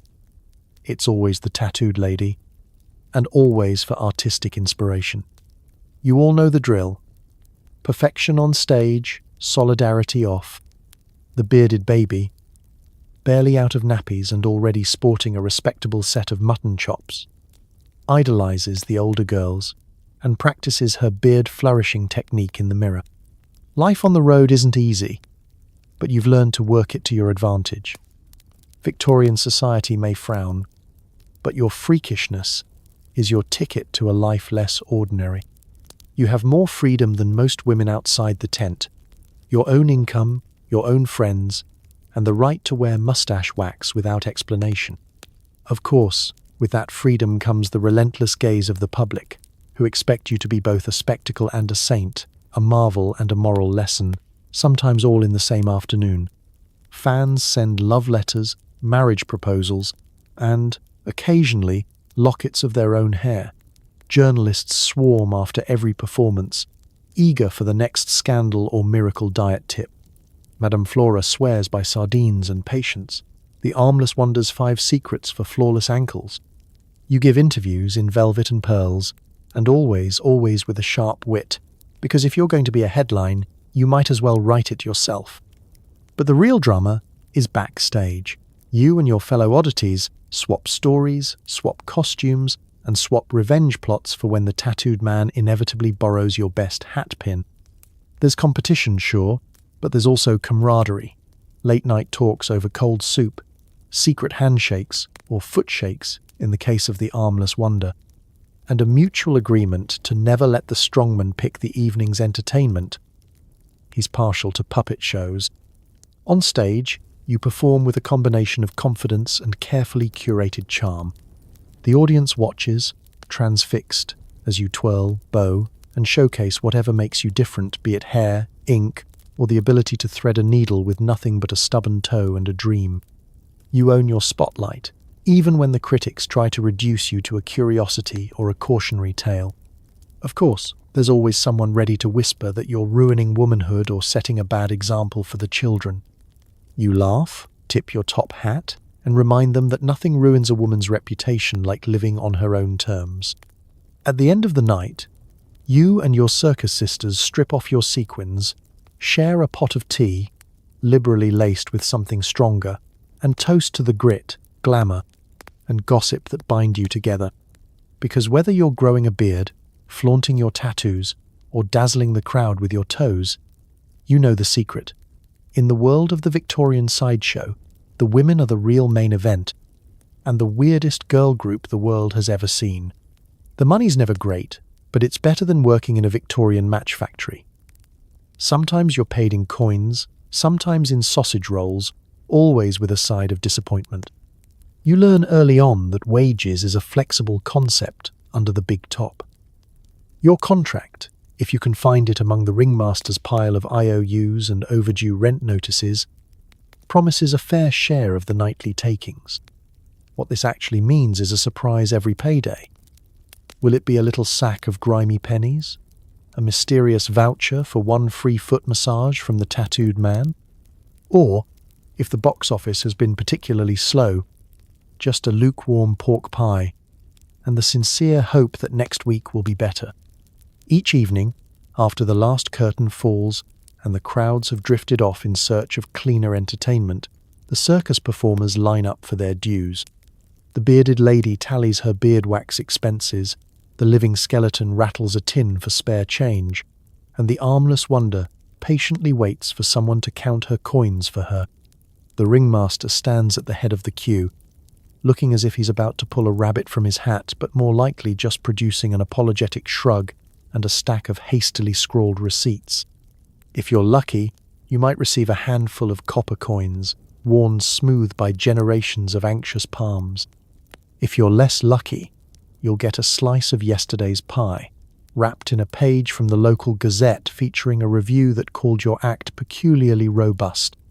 The world's tallest man gets the most food, on the logic that he eats the most and complains the loudest. The bearded baby, meanwhile, manages to charm extra sweets from the ringmaster just by blinking those big, whiskery eyes. You quickly realize you need to supplement your income. Sideshow merchandise becomes a cottage industry. The tattooed man sketches quick portraits for a penny apiece. The armless wonder knits socks with her toes, always in high demand, even if they're more unique than practical. And the sword swallower sells postcards promising to teach your uncle's cousin how to swallow a knitting needle. The strongman rents out his muscles for heavy lifting and occasionally arm wrestling contests, which he always loses when there's a pie at stake. There are perks to the freak show life. Sometimes a local innkeeper will invite you to dinner, hoping your presence will attract paying customers. You perform for your supper, feasting on roast beef and actual vegetables, a miracle, before returning to your cold tent, pockets only slightly fuller but belly content. Other nights, you trade tickets for goods, a fresh loaf of bread here, a bolt of cloth there, and once, a goat who refused to perform but was excellent company at dinner. Then there's the matter of debts. The ringmaster is always about to pay you back, usually after the next big show or once the unfortunate situation with the landlord is resolved. The strongman is owed 6 weeks' wages and a pair of boots. The dog-faced boy keeps a careful ledger in the back of his favourite book, next to a collection of dried sausages for emergencies. You're all in the same leaky boat, held together by hope, IOUs, and the unspoken understanding that nobody is in it for the riches. And yet, for all the financial acrobatics and sausage-related disappointments, there's a certain satisfaction in surviving another week. You split your haul, whatever it may be, with your fellow performers, share jokes about the ringmaster's creative accounting, and toast to next week's fortune with whatever's left in the teapot. In the end, freak show finances are less about getting rich and more about getting by. You're paid in laughter, loyalty, the odd pork pie, and the knowledge that, while the world may see you as a curiosity, you've got a front row seat to the most extraordinary circus on earth, where every payday is a performance and every penny has a story. Touring means endless miles, dubious inns, and the constant risk of running over a chicken. Good luck keeping your costumes clean when your dressing room is a moving hay cart. Travelling with the Victorian Freak Show is a study in discomfort, improvisation, and dirt. There's nothing quite like waking up at dawn to the rumble of wagon wheels over cobblestones, your face pressed into a lumpy pile of capes, and the world's tallest man's knees poking you in the ribs. The horses are reliable but grumpy. The roads are less so. One pothole and your breakfast porridge becomes porridge on the go, now with added grit and a hint of horsehair. The convoy itself is a sight. There's the main wagon painted in flaking gold leaf, carrying everything from costumes to the fire eater's emergency ointments. Behind that, a battered hay cart where the living skeleton tries to keep from vanishing completely between the bales, and the bearded lady leads a chorus of old music hall songs. The tattooed man, for reasons nobody quite understands, insists on riding atop the luggage, waving at startled villagers, and occasionally losing his hat to a low-hanging branch. Packing is always an adventure. No matter how carefully you fold your sequined breeches or ruffled shirts, by journey's end they'll be sprinkled with hay, mud, or something you hope is just mud. The armless wonder packs her supplies in a picnic basket. The dog-faced boy travels with a pouch full of brushes, and the strong man is in charge of heavy lifting, which really means he grumbles while moving everyone else's luggage, and once, the bearded baby when she fell asleep inside a trunk. Rest stops are chosen less for comfort and more for availability. If the innkeeper has a strong stomach and a loose definition of no pets, you might get a bed and a cold pie. More likely, you'll be bunking in the barn, serenaded by snoring horses and the faint scent of damp straw. The Siamese twins always claim the hayloft for its privacy, and the tattooed man sets up a private parlour behind an old horse blanket, charging a penny for tarot readings or, failing that, gossip. Food on the road is creative. The ringmaster's stew is legendary for its flexibility. If it fits in the pot, it's dinner. Bread, hard as a circus dumbbell, is softened in tea or, for the brave, gnawed until you question your life choices. Lemons, once again, are passed around with solemn reverence to ward off scurvy. The world's smallest man swears by his stash of travel sweets, doling them out to anyone who promises not to snore. But the biggest challenge of all is the mud. Every road seems specially designed to trap wagon wheels and test patience. Rain turns everything into a swamp, and even sunny days can't be trusted. 1 minute you're rolling along, the next your cart is up to its axles, in what the strongman diplomatically calls nature's obstacle course. Unscheduled stops mean impromptu performances for any locals unlucky enough to live nearby. Juggling by the side of the road, a quick musical number, or the fire eater drying his socks over an open flame. Yet, despite the chaos, travel brings its own brand of circus magic. Each village is a fresh audience, each town square a new stage. Children run alongside the wagons, eyes wide at the parade of wonders, and even the grumpiest goat perks up at the sound of the ringmaster's bugle. Friendships are forged over cold soup and shared blankets, rivalries softened by mutual hardship and a rainstorm or two. At the end of each journey, as you tumble out of your rolling dressing room covered in hay, feathers, and at least one new stain, you realize you've survived another leg of the endless tour. You brush off your costume, wring out your socks, and get ready for the next performance, knowing that, in the freak show, life's always a little rough around the edges. But the road goes on, chicken crossings and all. Not everyone is kind.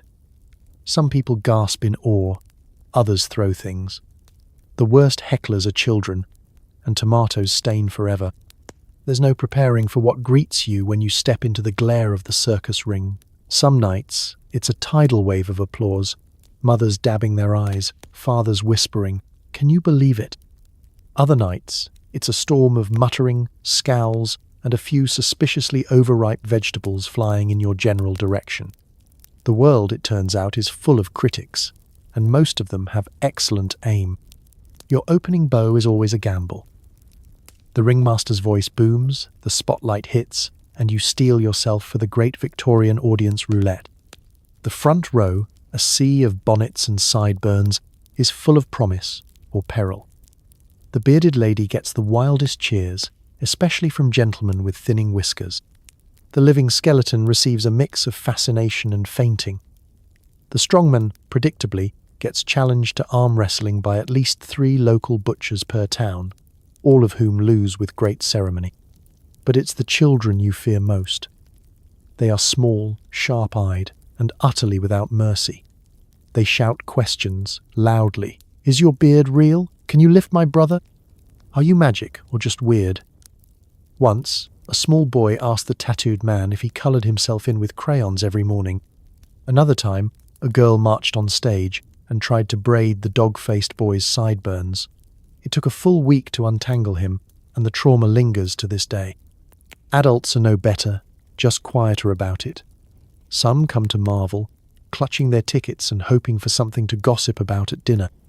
Others come ready to sneer, arms folded, lips pursed in disapproval.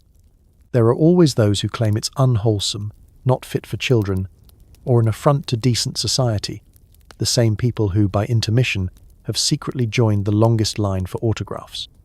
And then there are the hecklers.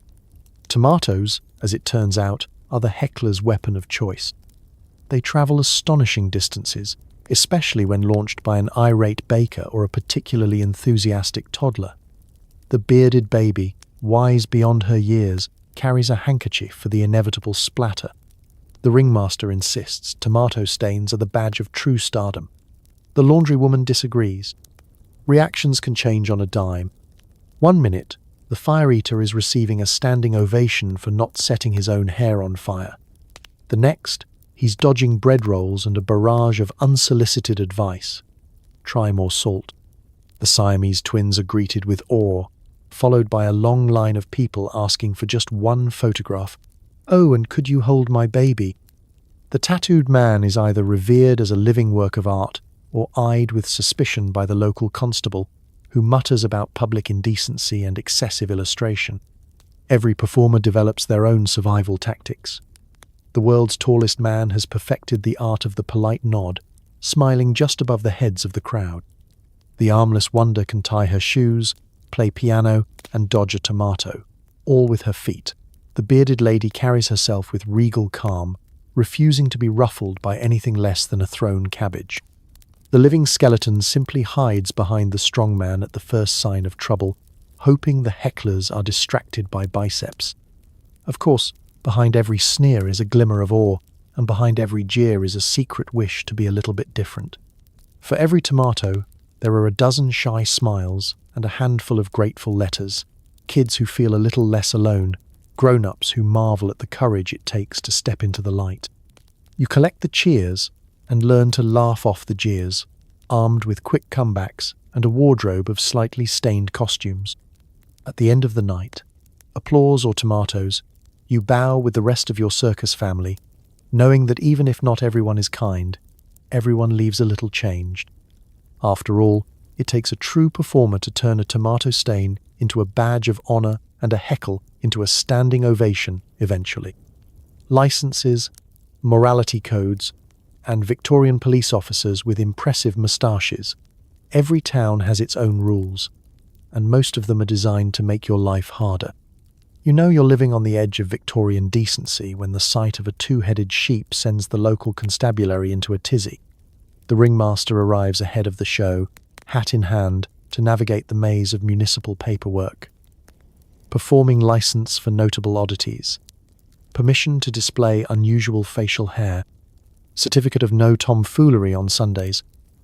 The ink isn't even dry before the town council amends the rules again, just to keep you on your toes. Or, in the case of the armless wonder, your heels. The local authorities are a parade of personalities. First comes the town clerk. clutching a stack of forms and sighing so loudly the bearded lady worries it might be a medical condition. Then there's the chief constable, whose mustache is so grand it deserves a billing on the poster. He inspects every act with a magnifying glass, looking for violations of the ever-expanding list of moral hazards.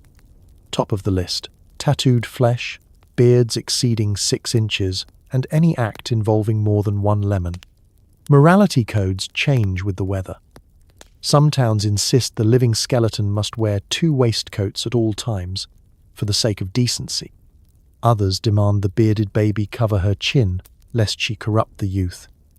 The sword swallower is required to obtain a sharp objects permit, while the strongman is routinely accused of intimidating the local livestock.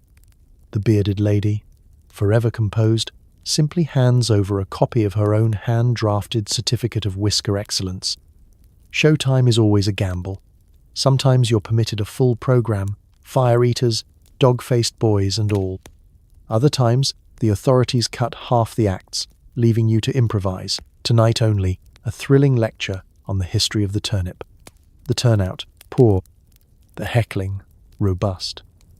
If anything goes wrong, a stern-faced magistrate is waiting, ready to shut the whole thing down with a snap of his pocket watch and a look of pious disappointment. The circus has its own methods for staying 1 step ahead. The ringmaster is a master of the invisible permit, a piece of paper waved with great confidence, never closely inspected. The tattooed man has an emergency set of detachable sleeves. The conjoined twins practice synchronized nodding for when the council inspects their suitable comportment. The fire eater swaps kerosene for water if the fire marshal looks nervous, though the audience is less impressed by the world's most dramatic steam demonstration. Backstage, there's an air of paranoia mixed with routine rebellion. The bearded lady keeps a supply of fake mustaches to hand out in case authorities insist on proper facial uniformity. The living skeleton tucks a sandwich in his waistcoat, for bulk, he says, though everyone knows it's just to flout the rules. The ringmaster gives pep talks. Remember, if questioned, you are a legitimate educational institution, or possibly a choir. Yet for all the obstacles, the circus thrives on outwitting authority. Nothing unites the performers quite like being deemed too interesting for polite society. After all, if you're not bending the rules a little, are you really part of the freak show? When the dust settles and the authorities finally leave, you gather in the mess tent and toast your collective cunning with tepid tea and whatever pastries survived the police dog's inspection. The strongman demonstrates his unlicensed muscle tricks. The dog-faced boy howls at the moon, and the tattooed man sketches caricatures of the chief constable's moustache. In the end, every license is just a piece of paper, every morality code a challenge. You keep rolling into town, acts intact, more or less, confident that curiosity will always find a way through red tape. Because for every stern-faced constable, there's a crowd just waiting for something a little too interesting. And as the ringmaster always says, if they're not worried, you're not doing it right. Did the bearded lady really fight off a bear? Was the tattooed man actually a lost prince? The rumors are wild, the truth is weirder, and the tabloids don't care either way. From the moment you join the Victorian freak show, you become the subject of stories wilder than anything you could make up after your 3rd mug of circus tea. Your beard, your height, your tattoos, each a blank canvas for the feverish imaginations of journalists, gawkers, and the occasional bored schoolchild with a penchant for dramatic letter writing. No one is content with the simple truth when there's a legend to be told or sold. The bearded lady's most persistent myth is her bare-knuckle showdown with a rampaging bear during a blizzard outside Brighton. The tabloids embellish it further with every retelling. One paper claims she tamed the beast with a single eyebrow raise. Another insists the bear was later seen running the local pub. The reality? She once shooed a stray dog out of the tent with a well-aimed boot and a very firm tone. The only bear involved was the one stitched onto her favourite pillow. The tattooed man's supposed royal origins fill the penny papers. Depending on which town you're in, he's the exiled son of a Balkan duke, a runaway Russian noble, or the long-lost heir to the Scottish throne. He plays along, sometimes adopting an accent that drifts mysteriously from Liverpool to Transylvania within a single sentence. The truth is far more humdrum. He started out as an apprentice to a tattoo artist, got bored one rainy Tuesday, and decided to become his own best canvas. The world's tallest man is rumoured to eat nothing but soup made from the bones of lesser giants.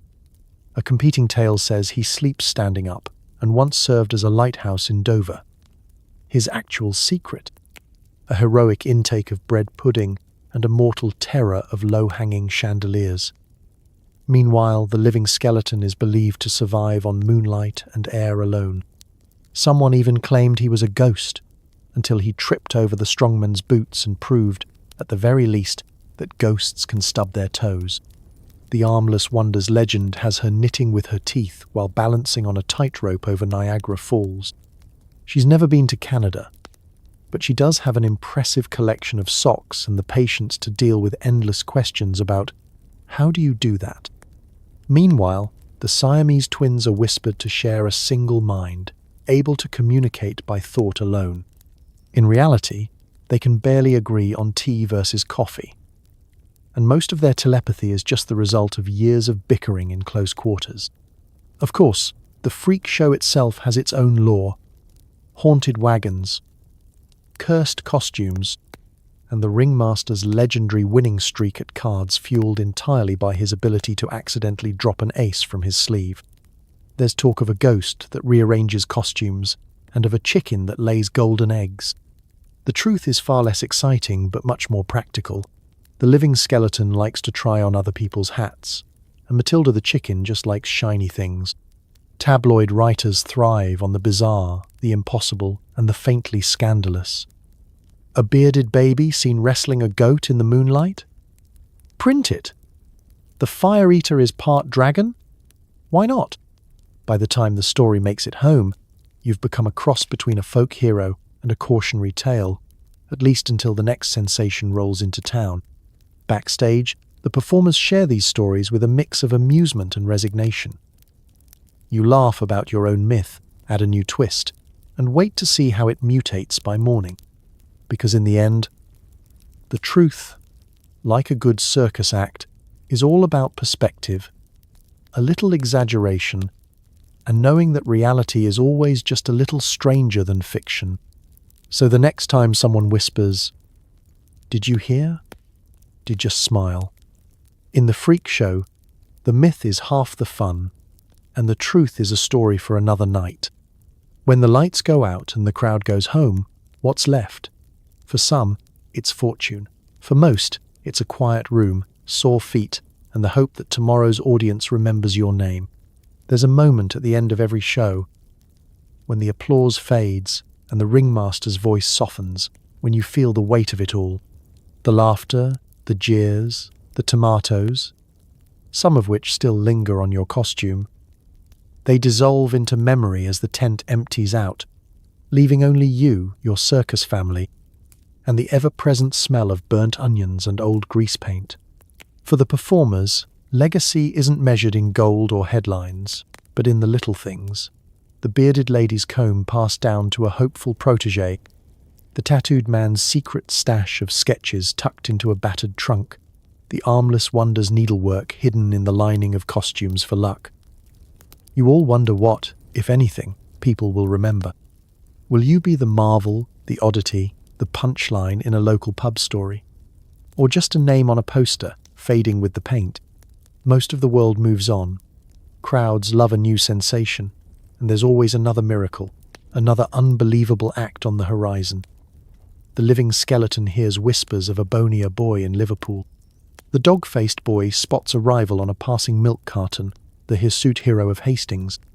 The strongman eyes the next generation with a mixture of pride and mild alarm, especially when someone attempts to bench press the soup pot. Some of you save your pennies, dreaming of a day you can retire to a cottage with only a few loyal fans and a wardrobe of less itchy trousers. Others can't imagine leaving the tent behind.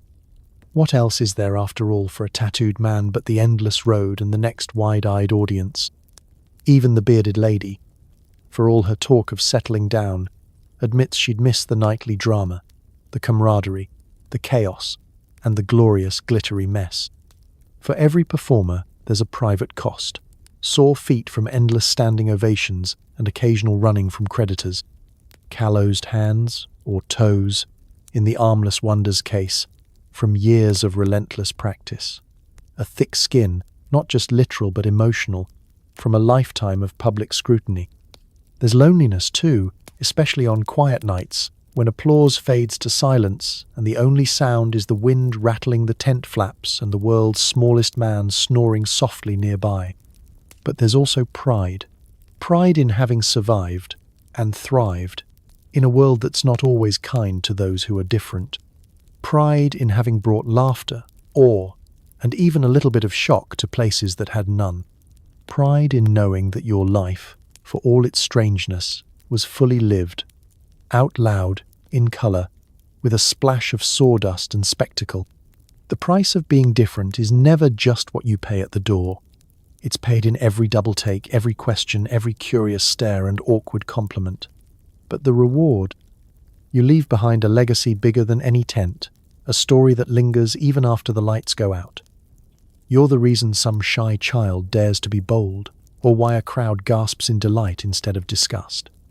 So as you hang up your costume, sequins, ruffles, sideburns and all, and rest your tired bones, you know the final bow is never really final. The show goes on, in memory and in myth. The price of being different is steep, but the view from the center ring, worth every penny. And somewhere, just outside the tent, someone whispers your name with a smile. The applause, faint but faithful, never truly ends. Your job is to convince paying Victorians that a cluster of insects pulling a chariot made from a thimble is worth the price of admission. The fleas do most of the work, but you get all the blame when your star performer jumps ship, literally. There's showbiz, and then there's glue-dotting six-legged divas onto a mini trapeze. Welcome to the most absurdly delicate act in the Victorian freak show, a performance that exists at the intersection of science, patience, and the world's smallest harnesses. Your workspace is a velvet-lined box no bigger than the world's smallest man's lunch, and your talent is mostly busy plotting escapes. Forget lions and strongmen. You're wrangling creatures that can leap 200 times their body length and have the attention span of a goldfish on espresso. Mornings begin with a magnifying glass, a steady hand, and a whispered prayer that none of your star athletes have eloped with the competition. Last week, 3 eloped with a passing mouse. You peer into the velvet circus tent, really a fancy pincushion, count your cast, and coax your lead flea, Sir Hopsalot, onto the tiny high wire. The costume changes alone require tweezers and a spiritual devotion to patience. There are mini tofats, capes the size of confetti, and the occasional sequin, though you've learned the hard way never to try glitter with insects. It just goes everywhere. The first audience arrives, a collection of society ladies with opera glasses and the local paper's most skeptical reporter. You launch into your routine with all the confidence of a man whose headline act could vanish at any moment. Ladies and gentlemen, observe as the incredible Minimus pulls the royal chariot. The chariot is a bottle cap painted gold. The crowd squints, unsure if they're seeing genius, madness, or just a very animated bit of dust. Your job is 2 parts showman, 1 part magician, and 3 parts barefaced liar. The secret, of course, is all in the patter. You narrate the flea's every move as if it's the most daring escape act in circus history. When a flea gets stuck, you announce a brief intermission for costume adjustment. When one leaps off the high wire and disappears into the velvet night, you claim the spirit of adventure runs in the family. The applause is always polite, the skepticism less so. Feeding your performers is another saga. Fleas are not famous for their refined palates, and sourcing volunteers for refreshment duty is never easy. The bearded baby once tried to be helpful and ended up with her own supporting cast. The tattooed man claims his skin is too valuable for such tasks, and the strong man simply refuses to acknowledge anything smaller than a sausage roll. Backstage, The other performers watch your work with a mix of admiration and relief. The living skeleton mutters that, for once, he's not the least visible act in the tent.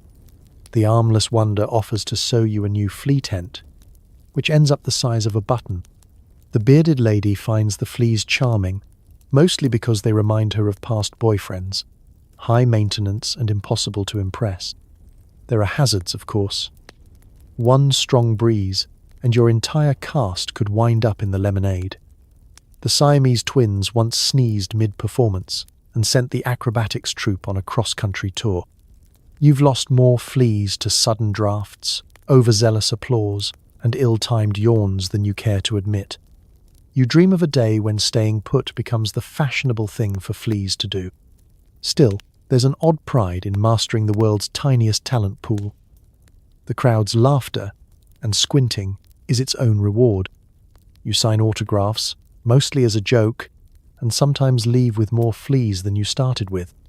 When the last act is over and the velvet curtain falls, you pack up your troupe, bandage your pride, and look forward to another day of herding divas you can barely see. Because in the end, show business is about spectacle, no matter the size, and no one ever said it was easy wrangling the world's smallest egos. You're the headline act at 4 nothing, carted on stage in a doll's pram and introduced with a flourish. The audience coos, the newspapers exaggerate your height, and every meal is served on a saucer. The perks? Free hats from children's shops. The downside? Everyone thinks you live in a teapot. The day starts with a chorus of "aw" as your bunkmates do their best not to step on you. You emerge from your matchbox-sized bed, custom built by the strongman after 3 failed attempts and 1 accidental catapult incident, and set about navigating a world designed for giants. Your first challenge? Climbing onto the communal breakfast bench, a journey involving a rope ladder, 2 helpful pushes from the armless wonder, and the occasional unplanned detour into the porridge. Your wardrobe is the envy of the circus. Child-size suits, the world's tiniest top hats, and shoes so small even the bearded baby can't borrow them. Unfortunately, every tailor in the county wants to have a go, so you own more mismatched socks and slightly too puffy jackets than you know what to do with. If you're lucky, the tattooed man will let you borrow his thimble for a cup. If you're unlucky, someone mistakes you for the bearded baby's long-lost twin and tries to fit you with a bonnet. Publicity is a double-edged, tiny sword. The ringmaster's posters hail you as the world's smallest man, smaller than a sausage, taller than a thimble, which isn't exactly accurate but does wonders for ticket sales. Local journalists descend like a flock of overexcited chickens, tape measures at the ready. One once tried to compare you to a tea caddy. Another insisted on weighing you against a small ham. You've lost count of the times someone's asked, "Is that your real size? Or are you just sitting down?" On stage, you play the part with aplomb, carted out in a doll's pram or, on grand occasions, a toy carriage festooned with ribbons. You wave to the crowd with the dignity of a pint-sized monarch. Children stare, mothers gasp, and fathers calculate whether you'd fit on the mantelpiece. Sometimes, you perform magic tricks with props the size of peas or give rousing speeches no one can hear over the collective cooing. The strongman acts as your bodyguard, scooping you up and depositing you atop the piano for a better view. Of course, fame has its challenges. Every innkeeper offers you the smallest room, which is often just a broom cupboard with grand ambitions. You once spent the night in a birdcage, decorative, allegedly, and woke up to find yourself being admired by a passing parakeet. Meals are a constant negotiation, plates too big, forks too heavy, chairs like climbing frames. You've eaten more dinners sitting on someone's lap than you'd care to admit, and have mastered the art of napping in a teacup between acts. Your circus family does their best to help. The bearded lady sews you miniature capes, the Siamese twins always save you the last drop of lemonade, and the dog-faced boy offers to bark at anyone who gets too handsy. The tattooed man has drawn your likeness more times than you can count, sometimes larger than life, sometimes actual size, once on a grain of rice. Yet for all the jokes, stares, and teapot rumours, you know the value of being unforgettable. You get the best seat on the hay cart, the warmest spot by the fire, and the unique pleasure of seeing the world from a perspective nobody else can claim. Pocket-sized fame isn't always easy, but it's never boring. And at the end of each night, as you climb back into your matchbox bed and pull your handkerchief blanket up to your chin, you smile. You may be the smallest man in the world, but your problems and your joys are supersized. To the crowd, you are an aquatic marvel, half human, half fish, all spectacle. To you, it's another hour spent in a lukewarm tub, desperately hoping someone cleaned it after the sword swallower's accident. Scales are itchy, the wig never stays put, and dry land feels like a distant memory. Your day begins with a splash, literally. While the rest of the circus polishes boots and combs beards, you wriggle into a sequined tail still damp from last night's show and mentally prepare yourself for another round of oohs and ahs. You slide into your tank, which is less enchanted grotto and more Victorian washtub, slightly leaky, possibly haunted. The bearded lady promises it was cleaned just yesterday, which means you can only hope there's more lavender than leftover kerosene in the water. The first act is always getting comfortable. Not easy, with your knees glued together and a rubber fin threatening to snap at any moment. Your scales shimmer under the tent lights, at least until they start to peel. The crowd imagines you gliding through mystical seas. You're more concerned about whether your tail will survive another enthusiastic poke from the tattooed man, just checking if it's real. And then there's the wig, a cascade of artificial ringlets that slips sideways every time you try to look mysterious. Nothing kills the mermaid vibe like having to resurface mid-song to fix your fringe. Backstage, life as a mermaid means being the official circus water expert. The strongman asks you to test the temperature before his ice bath challenge. The bearded baby needs you to find her rubber duck. The ringmaster consults you whenever the soup turns suspiciously green. It's authentic. Seaweed. You sometimes wonder if you'll sprout actual gills from all this submersion, or at least webbed toes. Showtime arrives, and the ringmaster delivers his pitch. Ladies and gentlemen, behold, the human mermaid. Straight from the briny depths, a creature of beauty, mystery, and unexplainable tolerance for tepid bathwater. You flip your tail, smile as enchantingly as possible, and sing your siren song, usually drowned out by the world's smallest man trying to conduct an impromptu tea party at stage left. For the audience, you're a miracle. For you, it's a masterclass in patience. Children press their faces against the glass. Adults debate loudly whether you're a medical oddity or the genuine article. The dog-faced boy once tried to share his hairbrush. The Siamese twins take bets on how long you'll last before sneezing. And everyone, always, asks if you can breathe underwater. You can, but only if you count anxiety. And then there's the tank itself. In summer it's a sauna. In winter it's a punishment handed down by Neptune himself. You've become an expert in aquatic contortion, shifting to avoid the cold spot and keeping an eye out for floating sequins. The armless wonder helps with your makeup. Waterproof, allegedly, though you've yet to meet a product that can outlast 3 encores and a leaky tent roof. Meals are another ordeal. There's always at least one joker who offers you a plate of fish.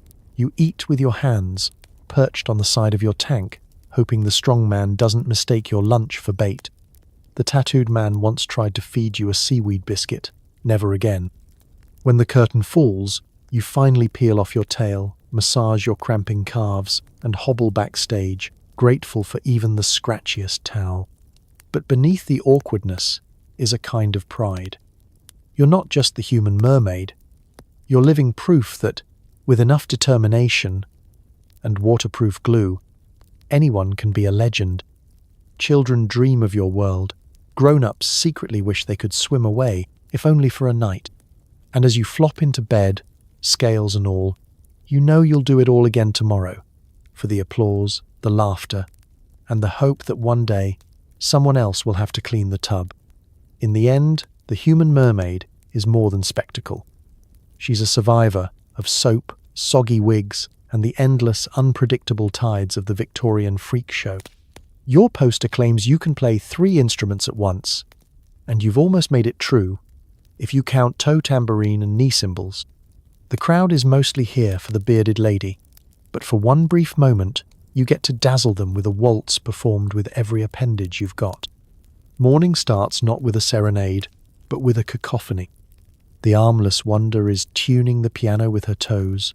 The dog-faced boy is howling along to the world's tallest man humming bass notes, and the strong man claims his biceps make a fine drum. You, meanwhile, are already limbering up, fingers, toes, knees, and yes, nose. Flexibility is your greatest asset, second only to a complete lack of shame. Your prized accordion is patched, battered, and smells faintly of last week's stew. Its bellows have been repaired with more tape than a Victorian dispatch office. You check your knee cymbals, handmade by the tattooed man after a brief, ill-fated stint as a blacksmith, and strap the toe tambourine on, ready for your daily workout in multi-limb coordination. Backstage, the bearded lady gives you a thumbs up, well, a beard waggle, which is close enough. Practice is a symphony of misfires. You squeeze the accordion with your elbows, strike a wobbly chord with your nose, and try to keep rhythm while the world's smallest man darts between your ankles, offering helpful but unprintable feedback. The Siamese twins argue over which waltz you should play. One likes Strauss, the other insists on something with more pizzazz. You compromise by playing both, which is either genius or madness, depending on whether you ask the strongman or the soup. The ringmaster bills you as the human orchestra, an unparalleled feast for the ears and eyes. He neglects to mention that your biggest feat is not falling off your stool mid-chorus. You take the stage, bathed in gaslight and glitter, heart pounding in time with your knee cymbals. The audience shifts in their seats, waiting for the main event. But for now, you have their undivided, if somewhat skeptical, attention. The first notes squeak out, accordion, a little sharp, but the knee cymbals keep time, and the toe tambourine adds just the right amount of chaos. With a deft twitch of the foot, you hit the high notes. With a mighty nasal exhale, you manage the melody. By the third verse, you're sweating like the world's only one-man marching band, because you are. The bearded baby giggles in the wings, the dog-faced boy howls on cue, and the tattooed man joins in with an improvised maraca, a salt shaker he borrowed from the soup tent. There are mishaps, of course. One time, your knee cymbal came loose and rolled into the front row, narrowly missing the mayor's hat. Another night, your nose got stuck between 2 keys, and you played an unexpected, but surprisingly moving, rendition of God Save the Queen. The audience, sensing the sheer improbability of your act, begins to cheer, not just for the music, but for the wild, wobbly courage it takes to even try. Backstage, you're part hero, part cautionary tale. The armless wonder asks for tips on toe tambourine. The strongman insists you try his kettle drum, one day, maybe. And the bearded lady suggests adding vocals, if you can find the breath between all that coordination. You laugh, stretch your aching knees, and vow to invent a chin ukulele before the season is out. When the lights go down, and you're finally alone with your battered accordion, you feel a quiet triumph. The audience may have come for the spectacle, but they stayed for your one-man waltz. In the world of the Victorian freak show, that's as good as a standing ovation. So you hang up your nose accordion, after a good wipe, kick off your tambourine, and nod off to the memory of cymbals ringing, knowing that for a few wild minutes, every limb had its moment in the spotlight, and, against all odds, the music played on. So here we are. At the dimming end of the world's strangest curtain call, you've survived a night among the legends of the Victorian freak show. Bearded ladies in rhinestones, sword swallowers with heartburn, and a cast of characters whose only common trait was that life handed them something unusual, and they spun it into applause. You've trudged through sawdust, listened to a ringmaster promise fame, and discovered just how itchy a fake mermaid tale can get. You've eaten cold sausage rolls for breakfast, dodged jealous goats backstage, and maybe, just maybe, found yourself quietly rooting for the tattooed man who dreamed of one day not smelling like mothballs and regret. Yet behind every gasping audience, every penny tossed onto the stage, was a simple, stubborn hope that being different didn't have to mean being forgotten.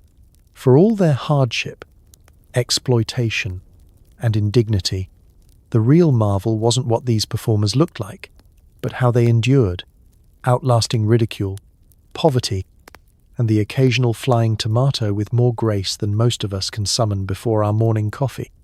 So tonight, as you settle into clean sheets and blessed anonymity, take a second to thank your ancestors and maybe your own inner oddity. Because if history teaches us anything, it's that survival sometimes looks like a punchline, feels like a struggle, and sounds, on occasion, like a room full of Victorians applauding a flea on a leash. History may be grotesque, ridiculous, and unfair, but it's proof that people are resourceful, hopeful, and, above all, gloriously weird. May you drift off in peace, grateful for indoor plumbing, non-itchy pajamas, and the freedom to be your own kind of remarkable, without ever needing to swallow a sword on stage.